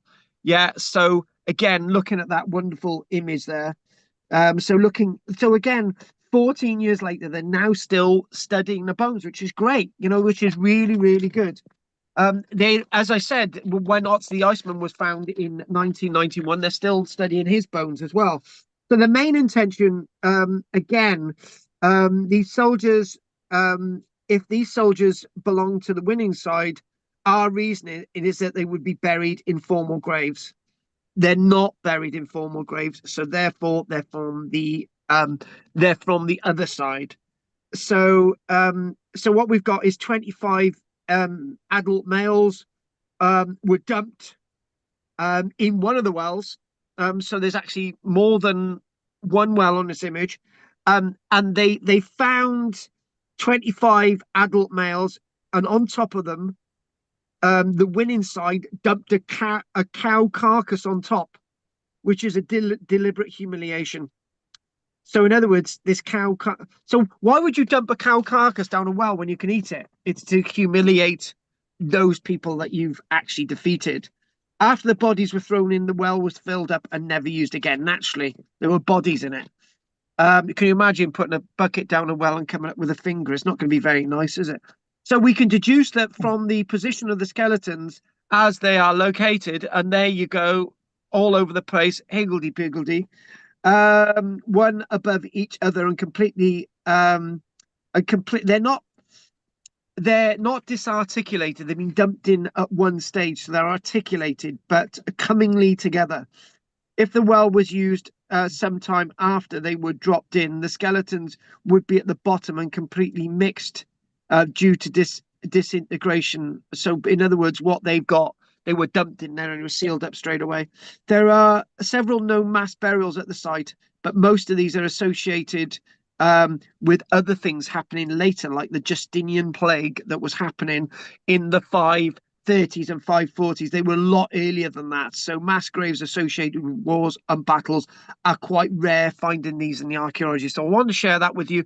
That came out today. It was a great article. It was a great piece.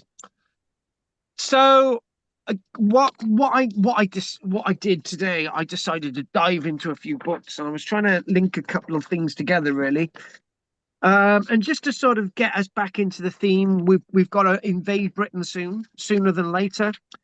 And again, I just wanted to open this little map and sort of bring us back to Rome. And you've got the Via Flaminia there coming in from the north, and the Via Nomentana coming in from the east, and the Via Calatina. Lots of these different roads leading to Rome. And just to sort of just a little thing there, that we're developing Rome, we're building up Rome. And the wall itself is completely encircling Rome itself by the 200 years BC or thereabouts, because Rome had been sacked by the Gauls earlier, and they wanted to make sure there's a wall around it. So you've got these roads leading into Rome. And interesting enough, if you look at the table there, it's sort of indicating the earlier stuff from the AD 600s, the little blue stuff, and the evidence of all the sort of red stuff and stuff is sort of indication of early Rome as Rome's developed. But one thing I would say is that I may have given you the impression in 753 BC that Romulus and Remus, and suddenly they established Rome, right? It's probably more likely that lots of stuff existed there anyway, right? Because it's probably a good place to be with the river, and the river Tiber, and sort of it's probably a good place to be. So something had been there for a long time before Romulus and Remus. So I thought I'd chuck that in there. So again, sort of getting us into the spirit of Rome, and sort of thinking that, again, when we think about developing Rome, and I just want to make a statement, really. So we've swept away the Etruscans, and it's sort of saying all the sort of black circles of the Etruscans, but by sort of the 80s years BC, the Etruscans are no longer exist. But what you've got there, what it's showing is that it's sort of going into Roman colony. All those square boxes, right? And lots of those square boxes are basically talking about, you know, the 330s when we talk about Atium along the coast there, and Ostia 338. We're talking about all these dates, right? You know, the 190s and the 120s, and we're thinking, hang on a minute, right? Um, Rome itself is not really starting to come together if you look at this map until, say, the earliest date, the 120s there. The point I want to make here is just a brief point. So Rome comes from a backwater place. It's defeating the likes of Carthage by 201 BC. Lots of these cities are still to develop, as you can see from the dates. Right. And you're thinking, well, then you go into the 140s when Carthage is completely gone, right? Rome has absorbed Carthage, but there's still a long way to go before Rome is actually in control of Italy, you know. And you've got lots of things that say Greek colonies and stuff, and it's only really by the time you get to around Spartacus in the 70s BC that Rome then heads into becoming this Mediterranean superpower. When you think about Rome being a Mediterranean superpower from 70 years BC, and I'm putting this into a sensible timeline. It seems to become a superpower in a very short period of time, right? And I'm going to compare it with the British Empire. So if we talk about 70 years BC, Rome hadn't conquered Egypt yet. You know, that's 30 years BC. Rome was just about getting to grips with Greece. It only sort of only a few years since it actually sort of taken over sort of Africa and sort of Carthage and so on. It's still having to deal with the Gauls. You know, 70 years BC, it hadn't dealt with the Gauls yet, you know.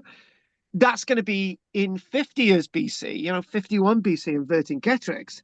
So we move from this great superpower, if we go to 70 years BC, to the time of the height of coming into the Roman Empire in the 120 AD 120s, when it's got in touch with Britain and Germanicus and so on. So within the space of 150 years, right, under 200 years, Rome has become a superpower, right? Britain was only slowly starting to think about developing its sense of being a superpower at the time of Cromwell. So you're talking about the 1650s, right? So the British Empire takes a long time to get itself together. We're not really a massive empire until a scramble for Africa in 1878. So the Romans actually did this quite fast, right? When you look at the stacks and statistics. So this is sort of the Roman world. This is by the likes of AD 117, just at the end of Trajan, coming into the reign of Emperor Hadrian. And there's one really interesting thing that I want to get into your minds. I really want to get into your minds, Roman Britain, right? Outside Roman Britain, and how we eventually see Roman Britain and where it goes, right? And there's a few little weird things that I'm going to show you now with this next little map. And naturally, the Roman world is absolutely amazing and fascinating. And this is one point I want to make, is that the Roman Empire itself is could have looked much bigger on a map, but who's gonna want to add desert into that, right? Roman Empire could sort of, you could color all that stuff in which says North Africa in red, but there's just sand, there's nothing there. And let's go on to the next little map, and this next little map. I like this. This is from, I've been diving into other little books and stuff, right? So, oh, by the way, our friend online, Nylog, has said something else. Hypogeum, I think we're talking about the Hypogeum of Rome, is clear to see in and around Rome, an acoustic knowledge. But what he's saying is obviously there's a lot more below the surface of Rome than meets the eye. We've only done the top of it, to be honest with you. The burial landscape of Rome itself underneath the surface is fascinating, right? But let's get back to this. And I'm reminded it's 9:07, and I've still got a lot to do. So I want to look at this a minute, and no more talking about Donald Trump, Anne. I know you like him lots. I did but apologise. we're not gonna do it. I did apologise. I usually don't. Look, Trying to do right today. and I know you love Donald Trump, and I know you want us to hear about his virtues, right? I don't want to hear it. I know you don't. I say that's why I apologise. I No, I realise do really. I love winding you up. Back to it again. So, what we've got, Anne, can you Oh, look at that Booty, map yeah. there? There are basically it's showing 4 boundaries in Scotland, right? And I'll just explain this now. So if we put a couple of lines in here, right? And we put a red lines, let's put a red line in there. If we Well. type in there, we got 1 line there. We got 1 line there. We got 1 line there, and we've got 1 line there, right? So if we basically label these A, and oh God, that's a bad A, and we've got B, we've got C, and we've got D, right? So this is rather interesting. So by about the time of Agricola, by about AD 80, we've got something known as Staingate, which is A, right? That was basically like a big raised road. There was no wall there, right? So B, you're looking at, we're aware that Trajan, in the reign of Trajan, AD 117, B, they're probably already building the idea of Hadrian's Wall. And I don't think Hadrian's Wall takes a lot longer than historians tell us to complete. They're probably still building it by the time of Antonius Pius, right?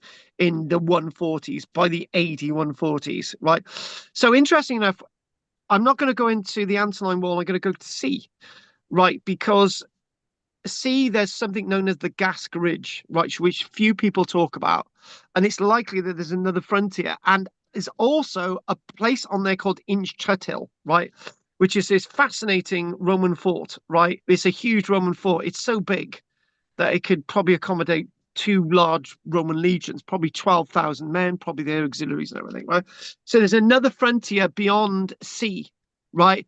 But we don't know the dates of all these. These dates go all over the place, but we'll be talking about this over, in a few months' time. D, we got the Antonine Wall, AD 145 or AD 142 or something like that. But I wanted to show you this to give you an idea that there's a lot more going on in Scotland. I'm of the rare school of thought that the Romans conquered the whole of Scotland in their mind, right? They added it on their map. We've conquered the whole of Scotland. That's it. They did a Julius Caesar, right?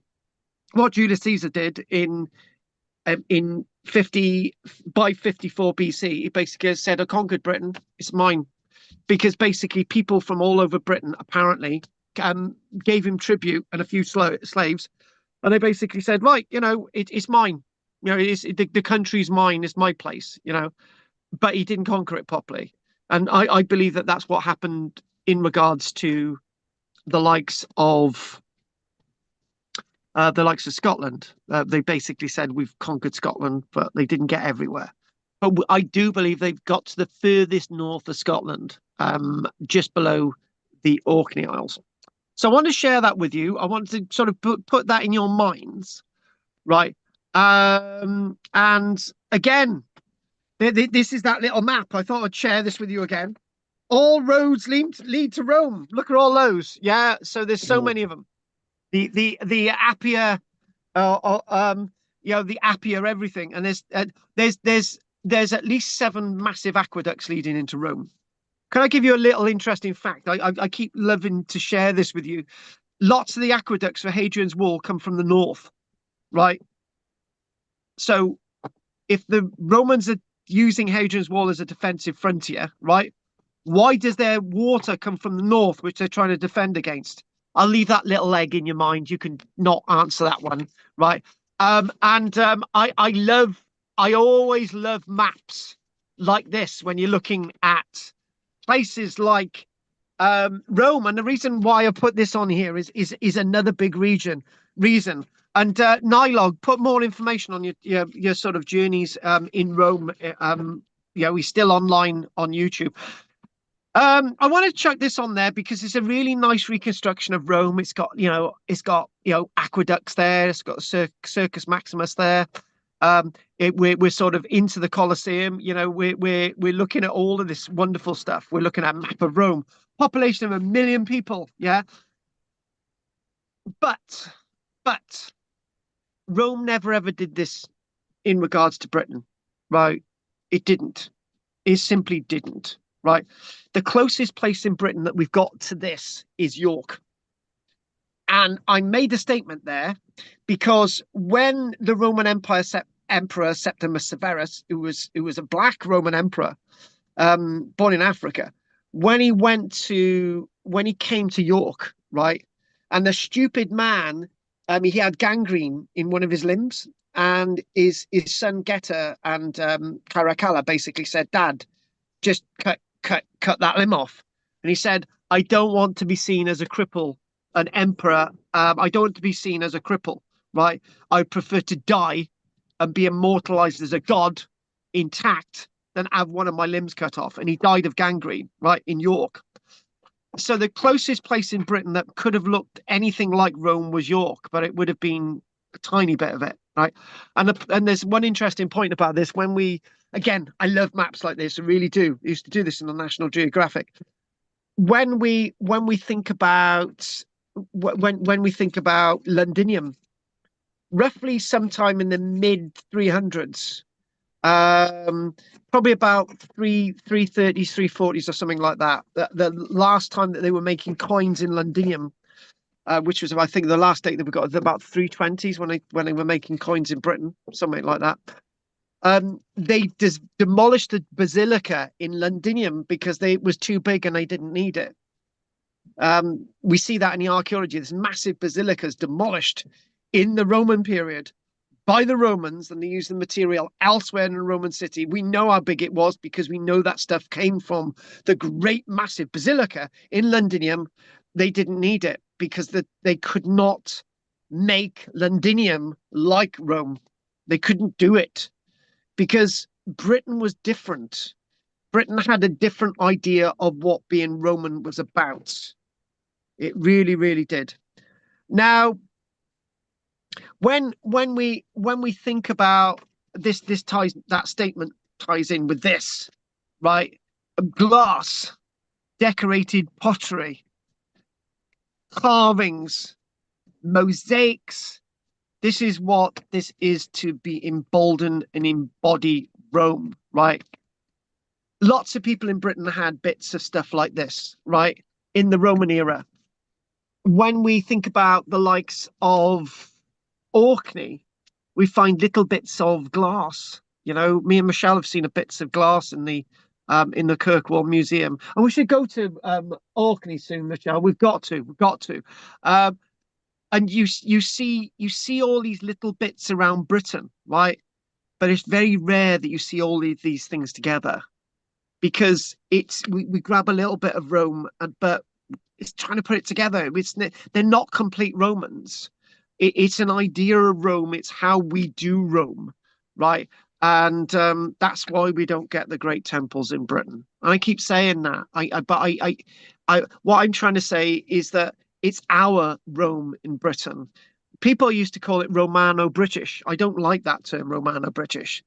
We're in the Roman era, but they're trying to be like that.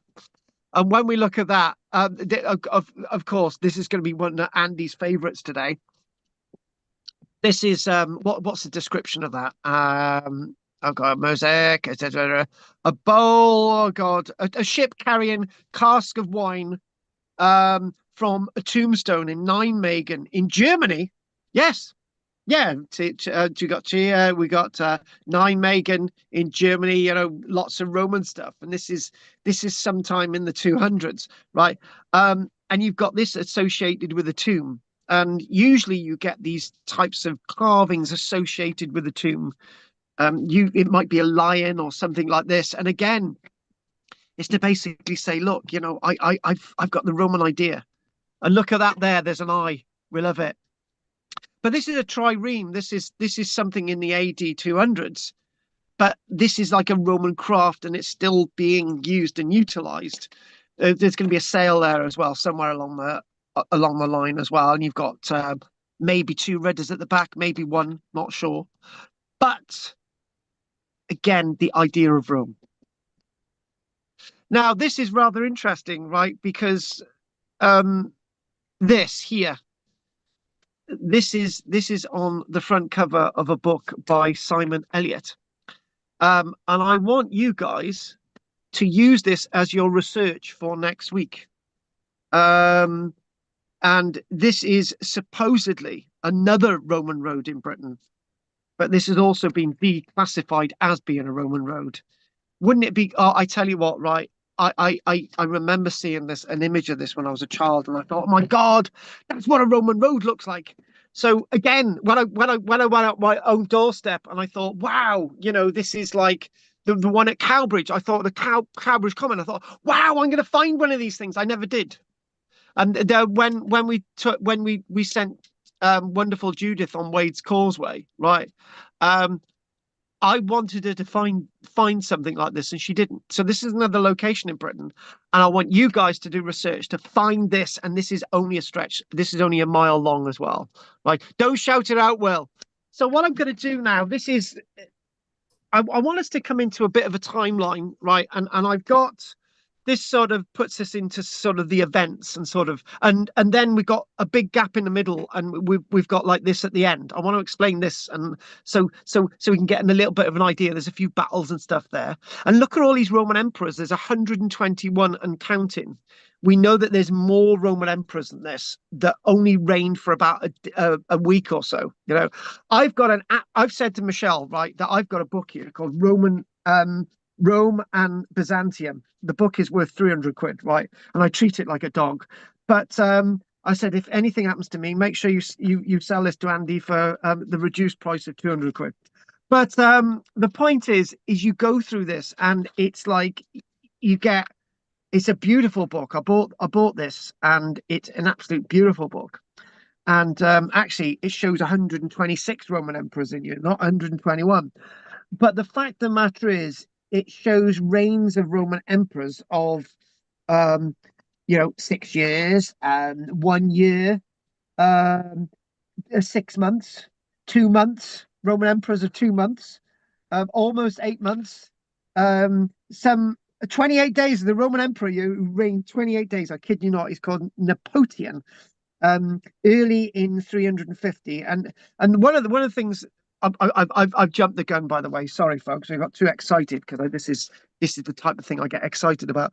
So one of the problems when we're thinking about Roman emperors is that there's a principle, right? There's an emperor with purple, right, who is the emperor, and there's 2 Caesars, or there might be 3 Caesars or 4 Caesars, right?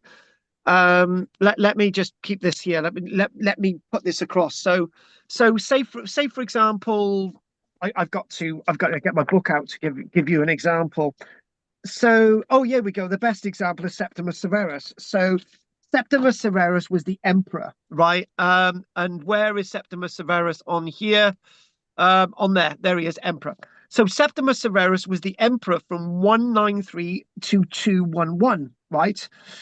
But his 2 sons, Geta and Caracalla, were proclaimed as Caesars or co-emperors with Septimus Severus. So Septimus Severus is the big emperor, right? And there's 2 Caesars underneath him, sub-emperors, right?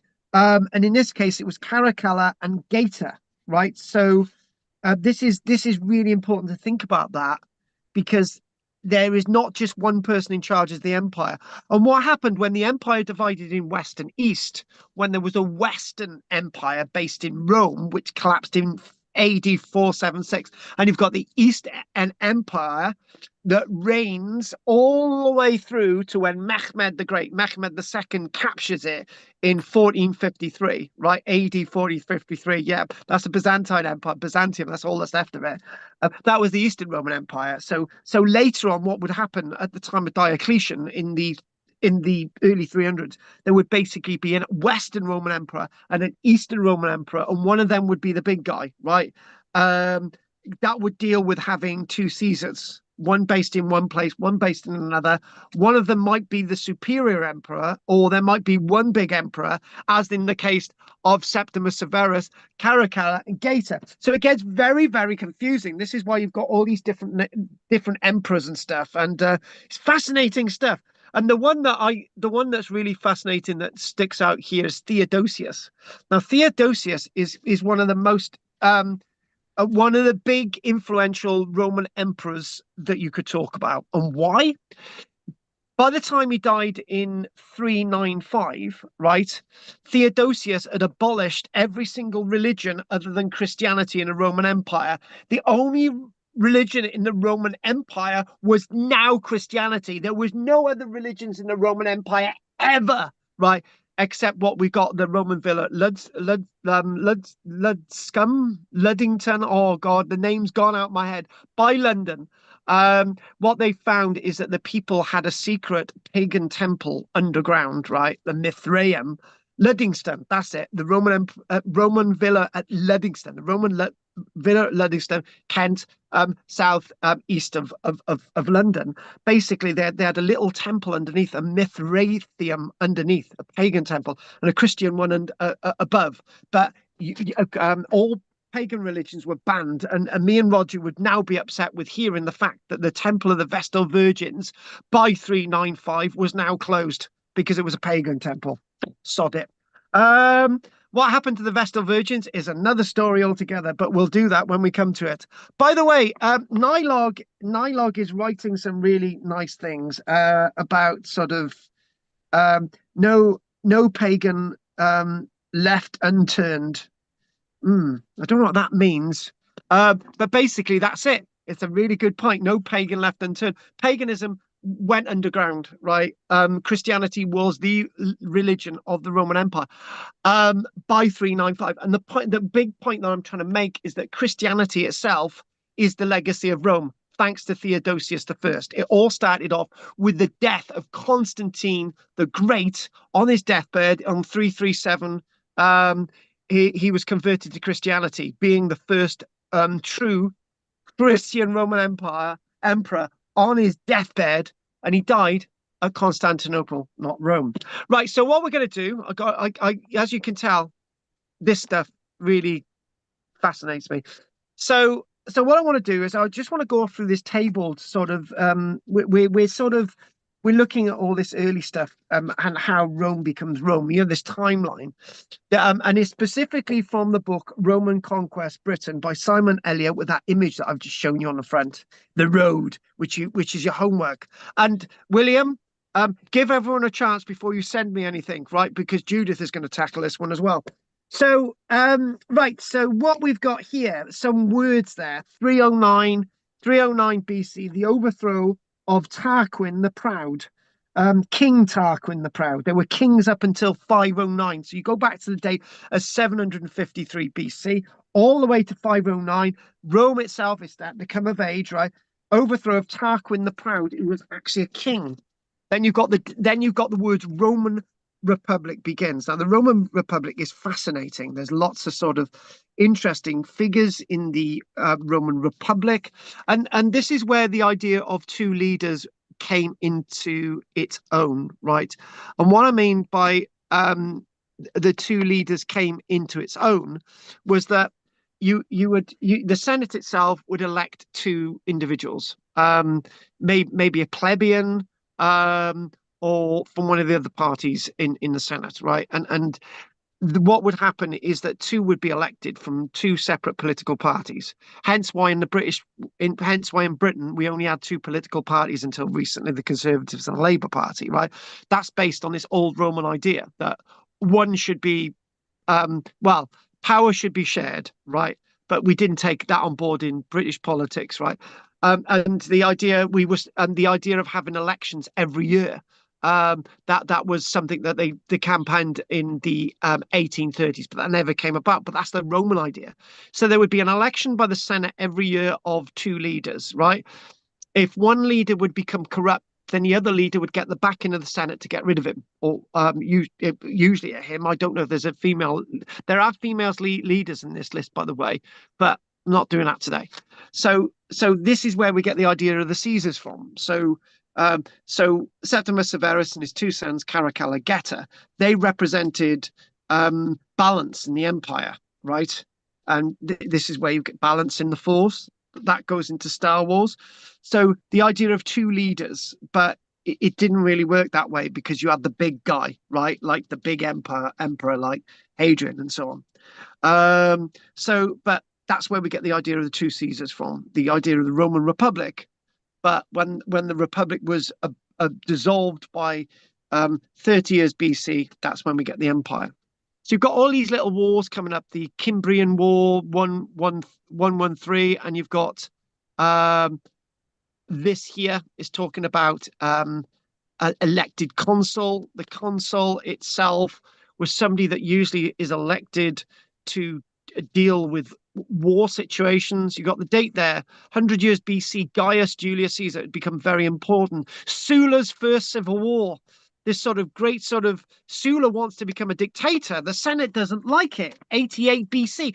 The Senate doesn't like Sulla because Sulla's basically he wants to reign alone. And the Senate say, no, Sulla, no, we've got to have two people elected every year. No, Sulla saying, no.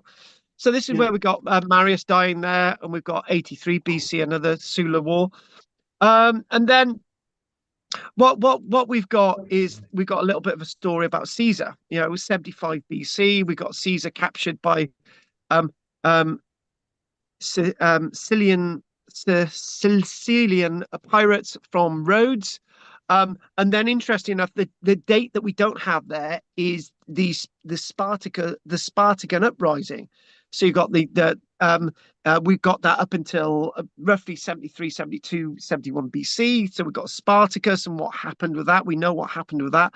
And then you're looking at the likes of, there we go, Caesar, 73 BC, appointed as one of the 15 pontiffs serving the Pontifex Maximus. So basically, these were like 15 individuals who were sort of, trying to work things out, like sort of sub-governors of different things, of those two elected senators, consuls in the Senate, those two elected leaders.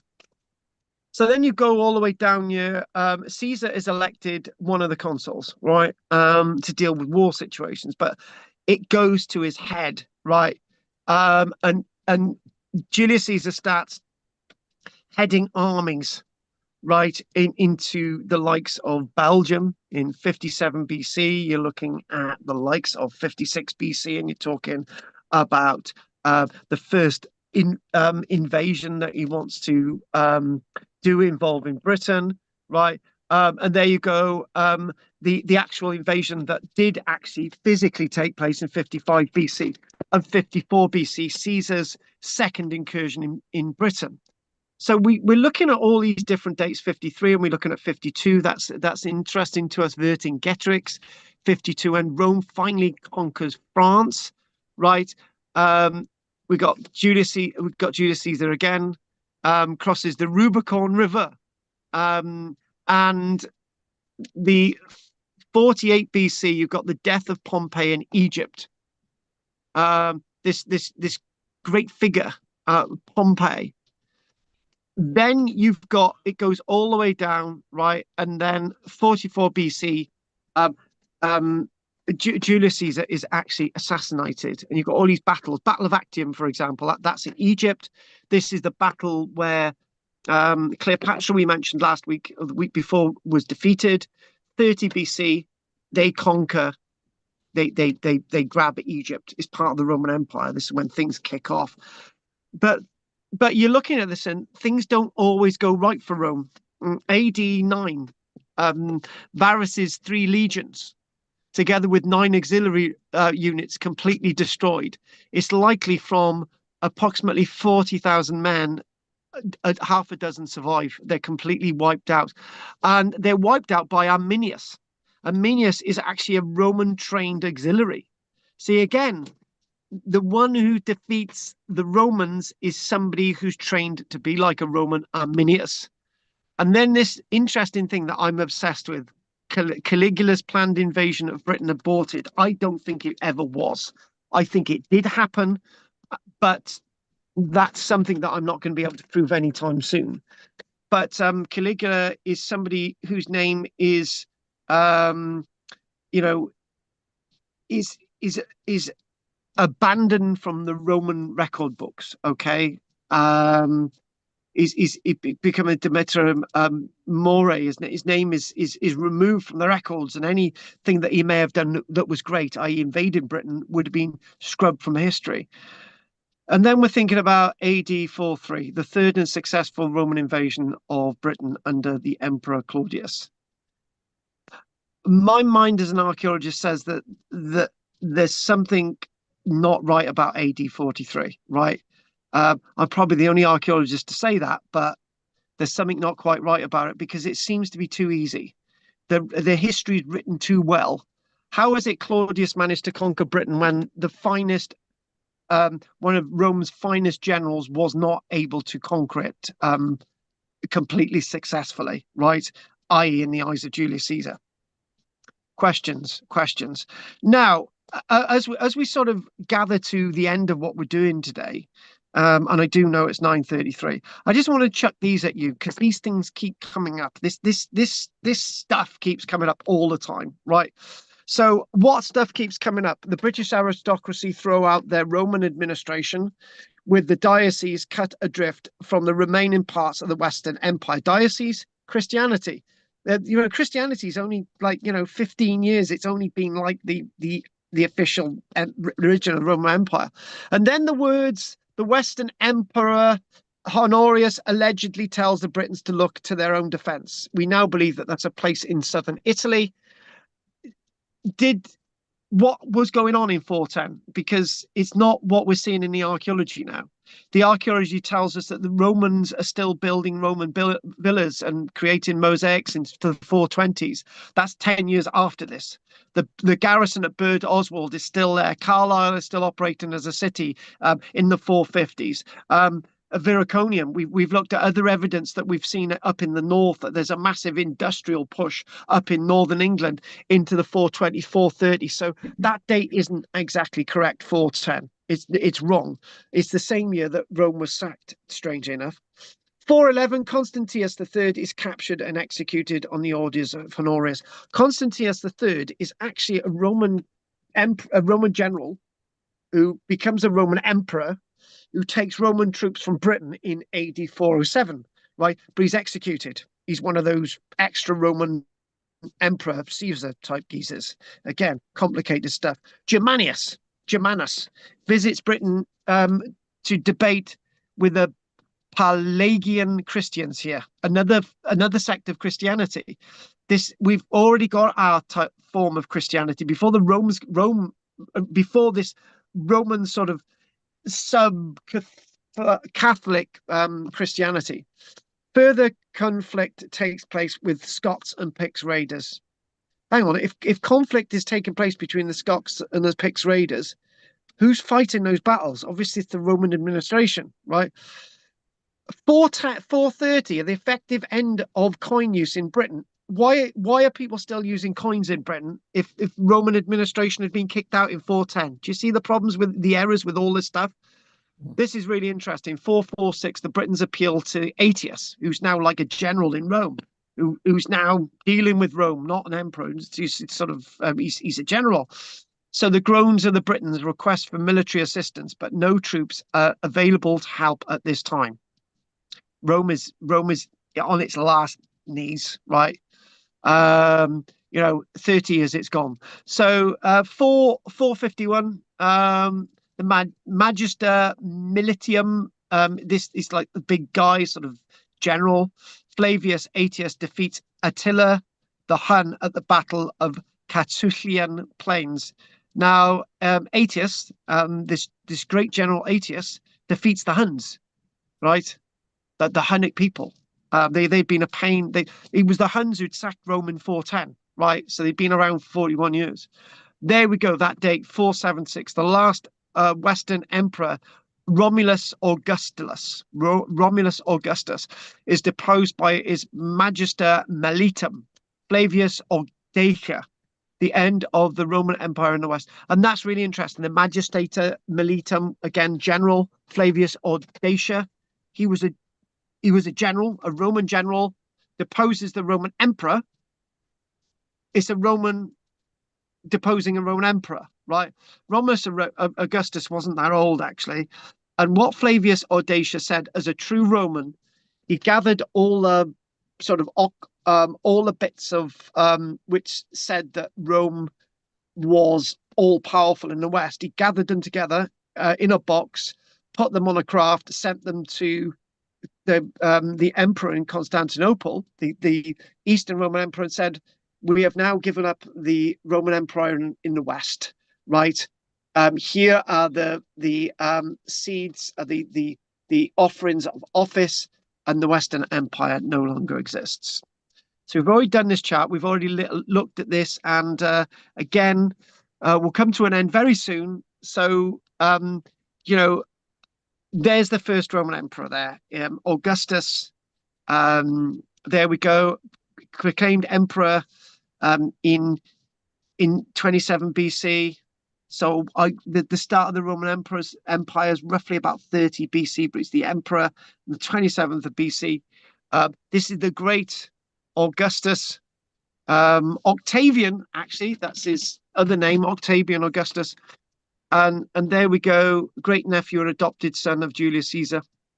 And there we go, he dies in Campania in AD 14.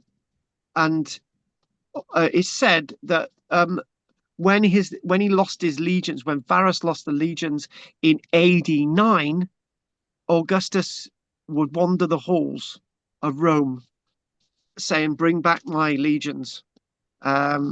It had a great effect on him. One interesting thing is, if we go through this, these are emperors who died natural causes. Tiberius, 78 years old. Caligula was, alas, assassinated by a tribune of the guard, involving his wife, I do believe, Caesonia. And then you got Claudius, he was assassinated, and Nero was assassinated. And then what you've got the year of the 4 emperors, and then starting with the Vespasian and so on. So it's really interesting sort of tables that we've got with all of these. And again, as we're coming to the end tonight, this image as well. What we've got is sort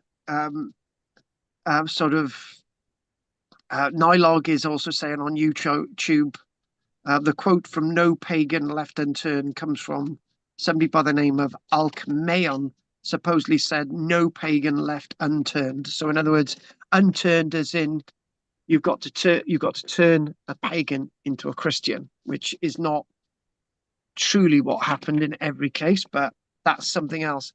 I wanted to show you this. This is the Great Hall of Caracalla.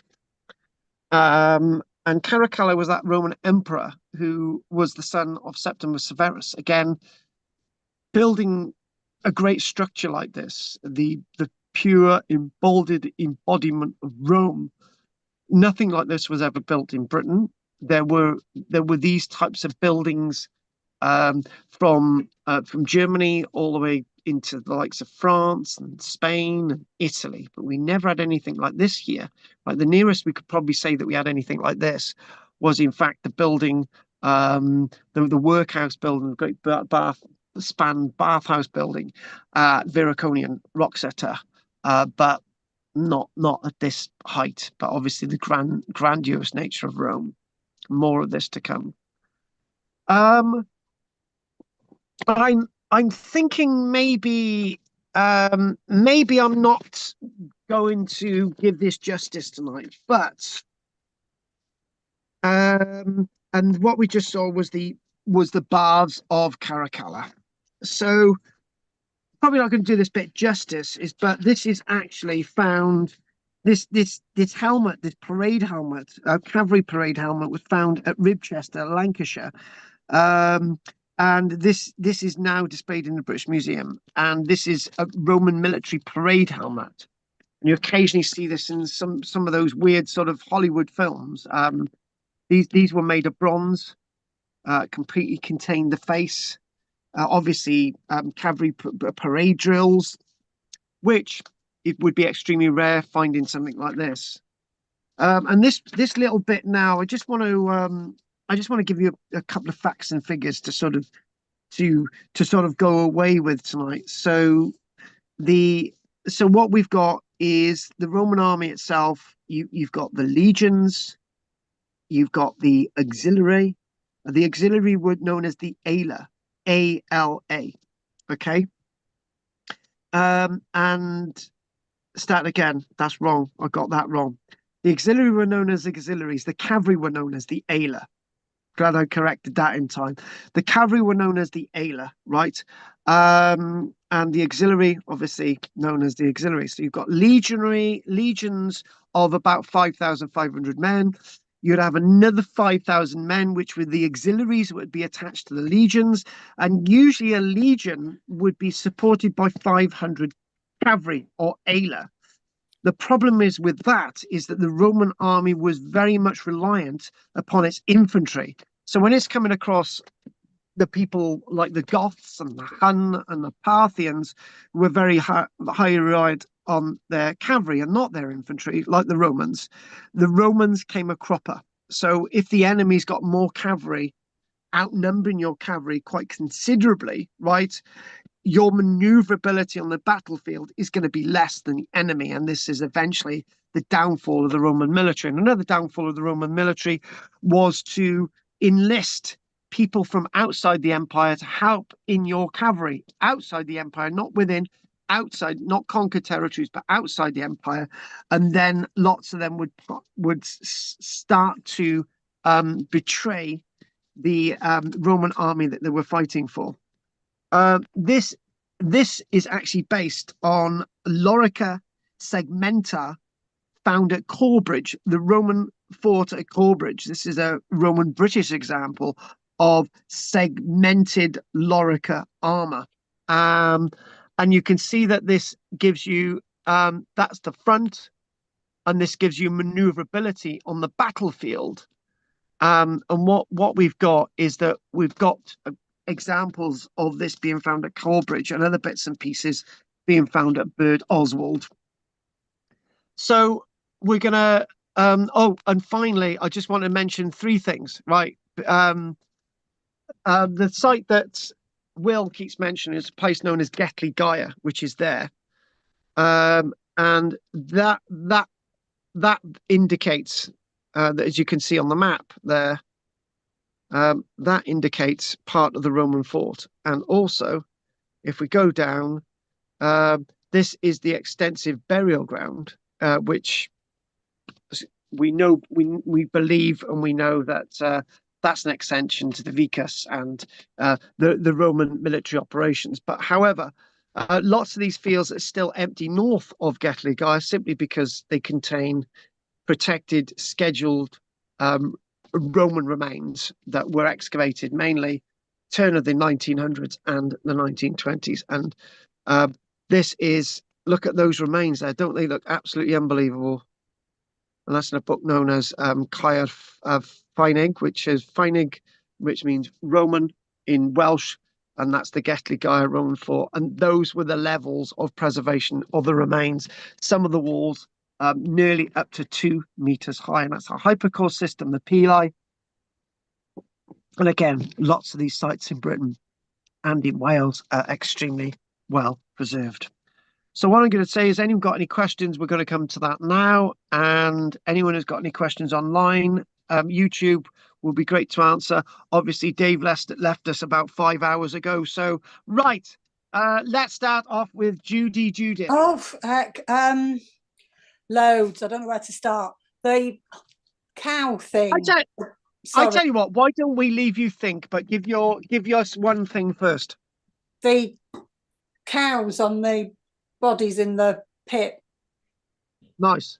Lots. Well, it wasn't, was it? But Mithras was the god of the Roman, wasn't he? So I wonder if they threw the cow on top to say, see, it doesn't work. Whatever you believed in, it's not saved you. Oh, I like it. So you chuck a Maybe. cow on there. Love it. Maybe. Like the bullhorn. Yeah, I like it. I like it. And also the road. I've got a book here and I can't find it. Can you show us a picture again of the road that you want us to try and identify? All right, All then. starting to look the same. Okay. Basically, the main doodah effort of this road that we're going to show you now is, in fact, right there we go. There we go. That is. There we go. So no, you can't look at it now. It's your homework. So I just want to right. Okay, I'll try and commit that to memory. All right, thank you. No, take a photograph with your phone now, quickly. Oh, I don't know where my phone is. Don't worry, I'll have a look. All right, okay, it's in there, right? And no cheating, Will. You're not allowed. Right? Anything else you want to say? No, that was Judith? it. Thank you. That was it. Thank you. Okay. Right, talking about Will, let's talk Andy. No questions, thanks. Right, okay. It's a wonder. Yeah, there's a guy from Paul from Norway phones me occasionally. So late at night, strange. I'm going to try and get him on here as well. He's from the valleys, but he's in Norway. What is about this? Meeting foreign women, ended up in foreign countries. Anne, what about you? All the conflicts that were going on, we went through the list of them, and I wondered if there was a trend of why they did it. Was it power grabbing, or was it people from different regions, or were there religious conflicts, or was it just a mixture of all of them, or even? I'm gonna go with answer D. Yeah, it's a mixture of everything, because what we're seeing, it's. Yeah. I have tried to ponder upon this, and I've not really understood what I'm trying to ponder on. I've tried to think, what would it have been like? What would it have been like if, for example, there wasn't wars in the Roman world? Could the Roman world have existed without wars? How this is what I'm trying to get at. Could Rome itself have developed civilization so much, right, within its empire and outside the empire, that it basically said, right, let's develop roads everywhere. Let's develop a monetary system across beyond Rome. Let's do this in the Parthian bit. Let's do this in Africa. Develop a modern day society, right? And to be honest with you, and that doesn't work. Yeah. No. It doesn't. It doesn't work. Probably because it was too big, in a sense. I mean, it could be part of it, the size of it. But as I say, it just seemed that there was so much. It's like a civil war going on, because it was between, in small ways, not the whole lot. It seems but it just seemed an unusual conglomeration of conflict. Yes, continually, exactly.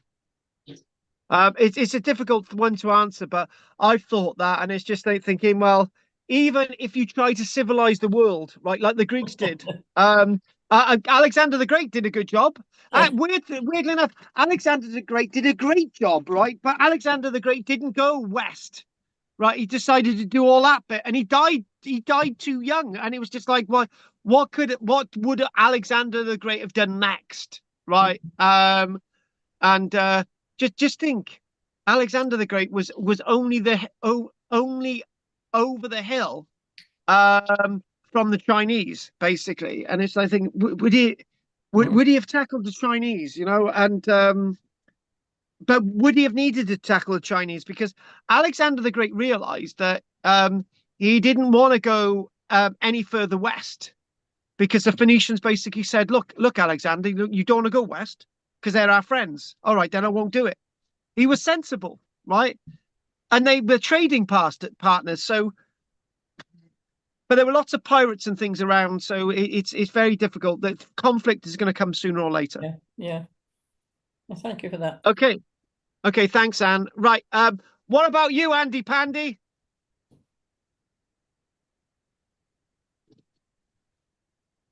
Hang on, sorry, I had to switch it on. No, you already asked me. Thanks. No.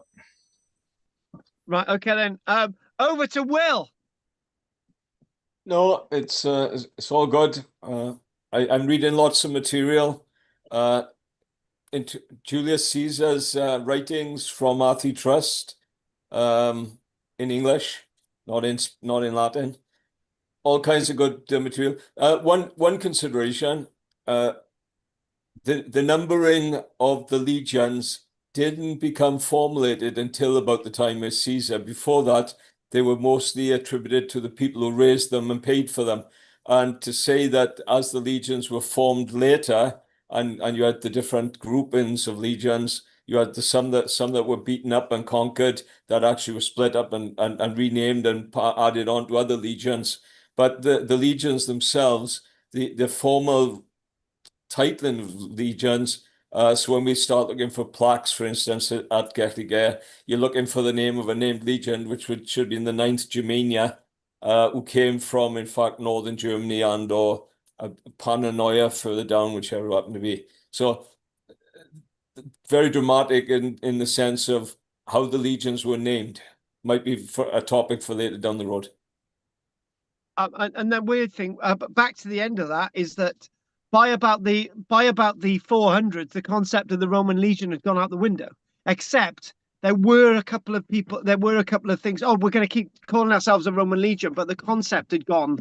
But it's that's another weird thing. The idea of not having legions, then legions, the idea of not having legions again. It's just like, yeah.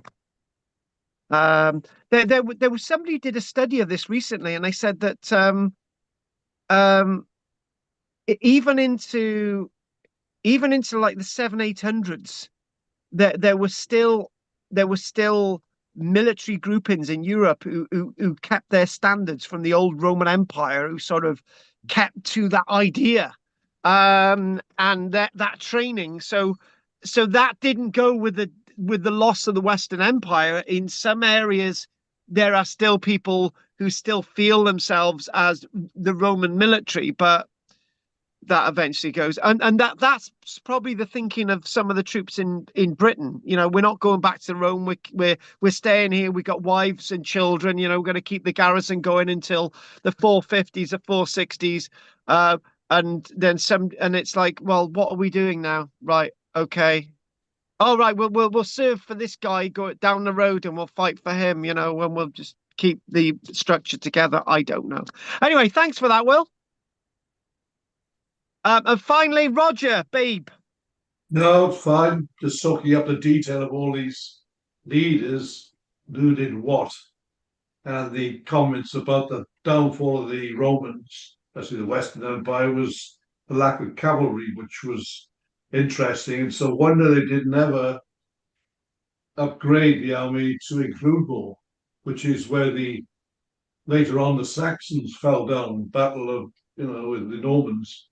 They didn't use their animals for fighting, just for transports and stuff like that more than anything else. Didn't put it as a priority. Whereas others were using it, and if you're sharp, you'd say, right, well, do some of that then and follow them. It's a wonder they didn't see what others were successful with. Surprise, that one. Yeah, but when you've got people with military minds stuck in the military ways, nothing changes. The good example is the First World War, right? It's like, when you think about it, he's still on it. Yeah. Yeah, when you think about the First World War, it wouldn't have taken much for a general to have gone to the front line and said, right, if we do something different, if we take the 2 Maxim guns, right, actually over the trench, put them into craters, right, and set them up to offer extra cover, right, we can move the army forward. But they didn't do that. They just sent infantry over to face these guns with no idea of movement on the battlefield, and then tanks come in. Well, nothing changed. Ludicrous. Yeah, no. The mindset, people didn't change. It was only until the Germans were introducing blitzkrieg and paratroopers and commandos that the British and the Americans started to realize, hang on a minute, right? The Germans have got the Fallschirmjäger. They managed to capture Crete, right? We need to take that further. But it's people learning and It's in the more a moving war, which they didn't learn. First World War, one thing was obvious is that the Americans later was fire a lot of a barrage across the trenches of the enemy, and then creep the barrage forward to keep them heads down and to give you a better chance to get through the wire and to take the trenches. But that didn't happen until much later on, starting with, I think, the Irish regiment somewhere where they started with it. And as long as you got good artillery, you can see where it's all going to land so you don't get blown yourself. Things like that. So that certain people take a long time sometimes, as you say, they get entrenched in the old thinking that it's always the best way in the end, because they're perhaps afraid to change for odd reasons. Lots of things that happen in wartime with different wars training. Get some strange thinking. It's training. You keep with the old ways. You keep with the old ways. Men in red fighting on battlefields. Something that would change. Yeah. Why the British Army did? Why the British Army didn't go with camouflage earlier on, I don't know, but it took a while. We learned. That's strange. And exactly. The Americans always thought that the black people originally, because some big shots said they were no good, wouldn't be any good, where they were fantastic fighters and airmen with the special squadron protecting the bombers later on.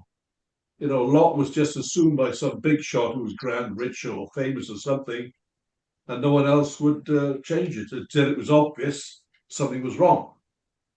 Exactly. A lot of bad things were done, and you think, well, dear. And the Romans Gallipoli didn't seem to learn quick enough. The Romans didn't learn quick enough, and that was one of their demises. So, was it a big surprise?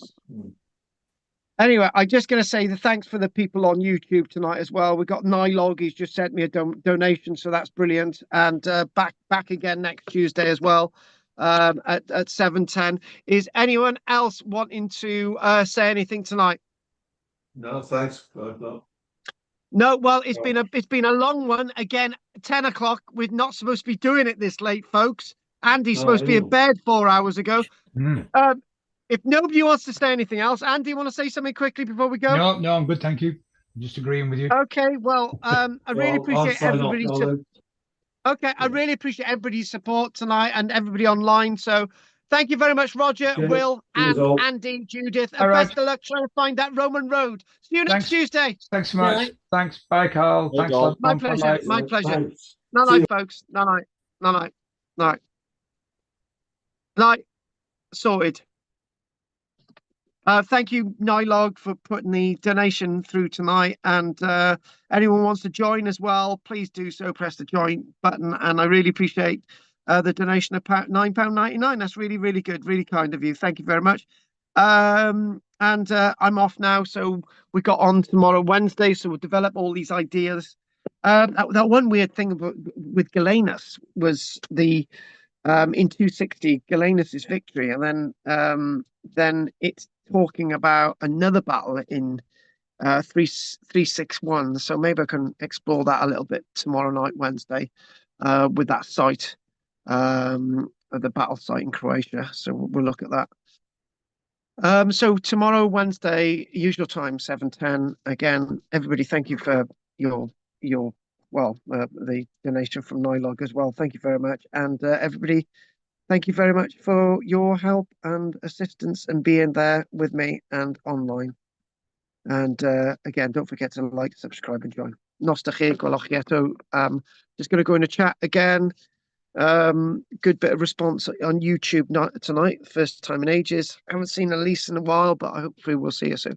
Nothing in that box 1, nothing in that box 2, nothing in that box 3, 4, 5, 6, 7, nothing in that box 8, 9, 10, and oh yeah, look in box 7, nothing in that box 7. Nos da chi, gwelwch chi eto. Nos da, thank you for your support. No, see you tomorrow.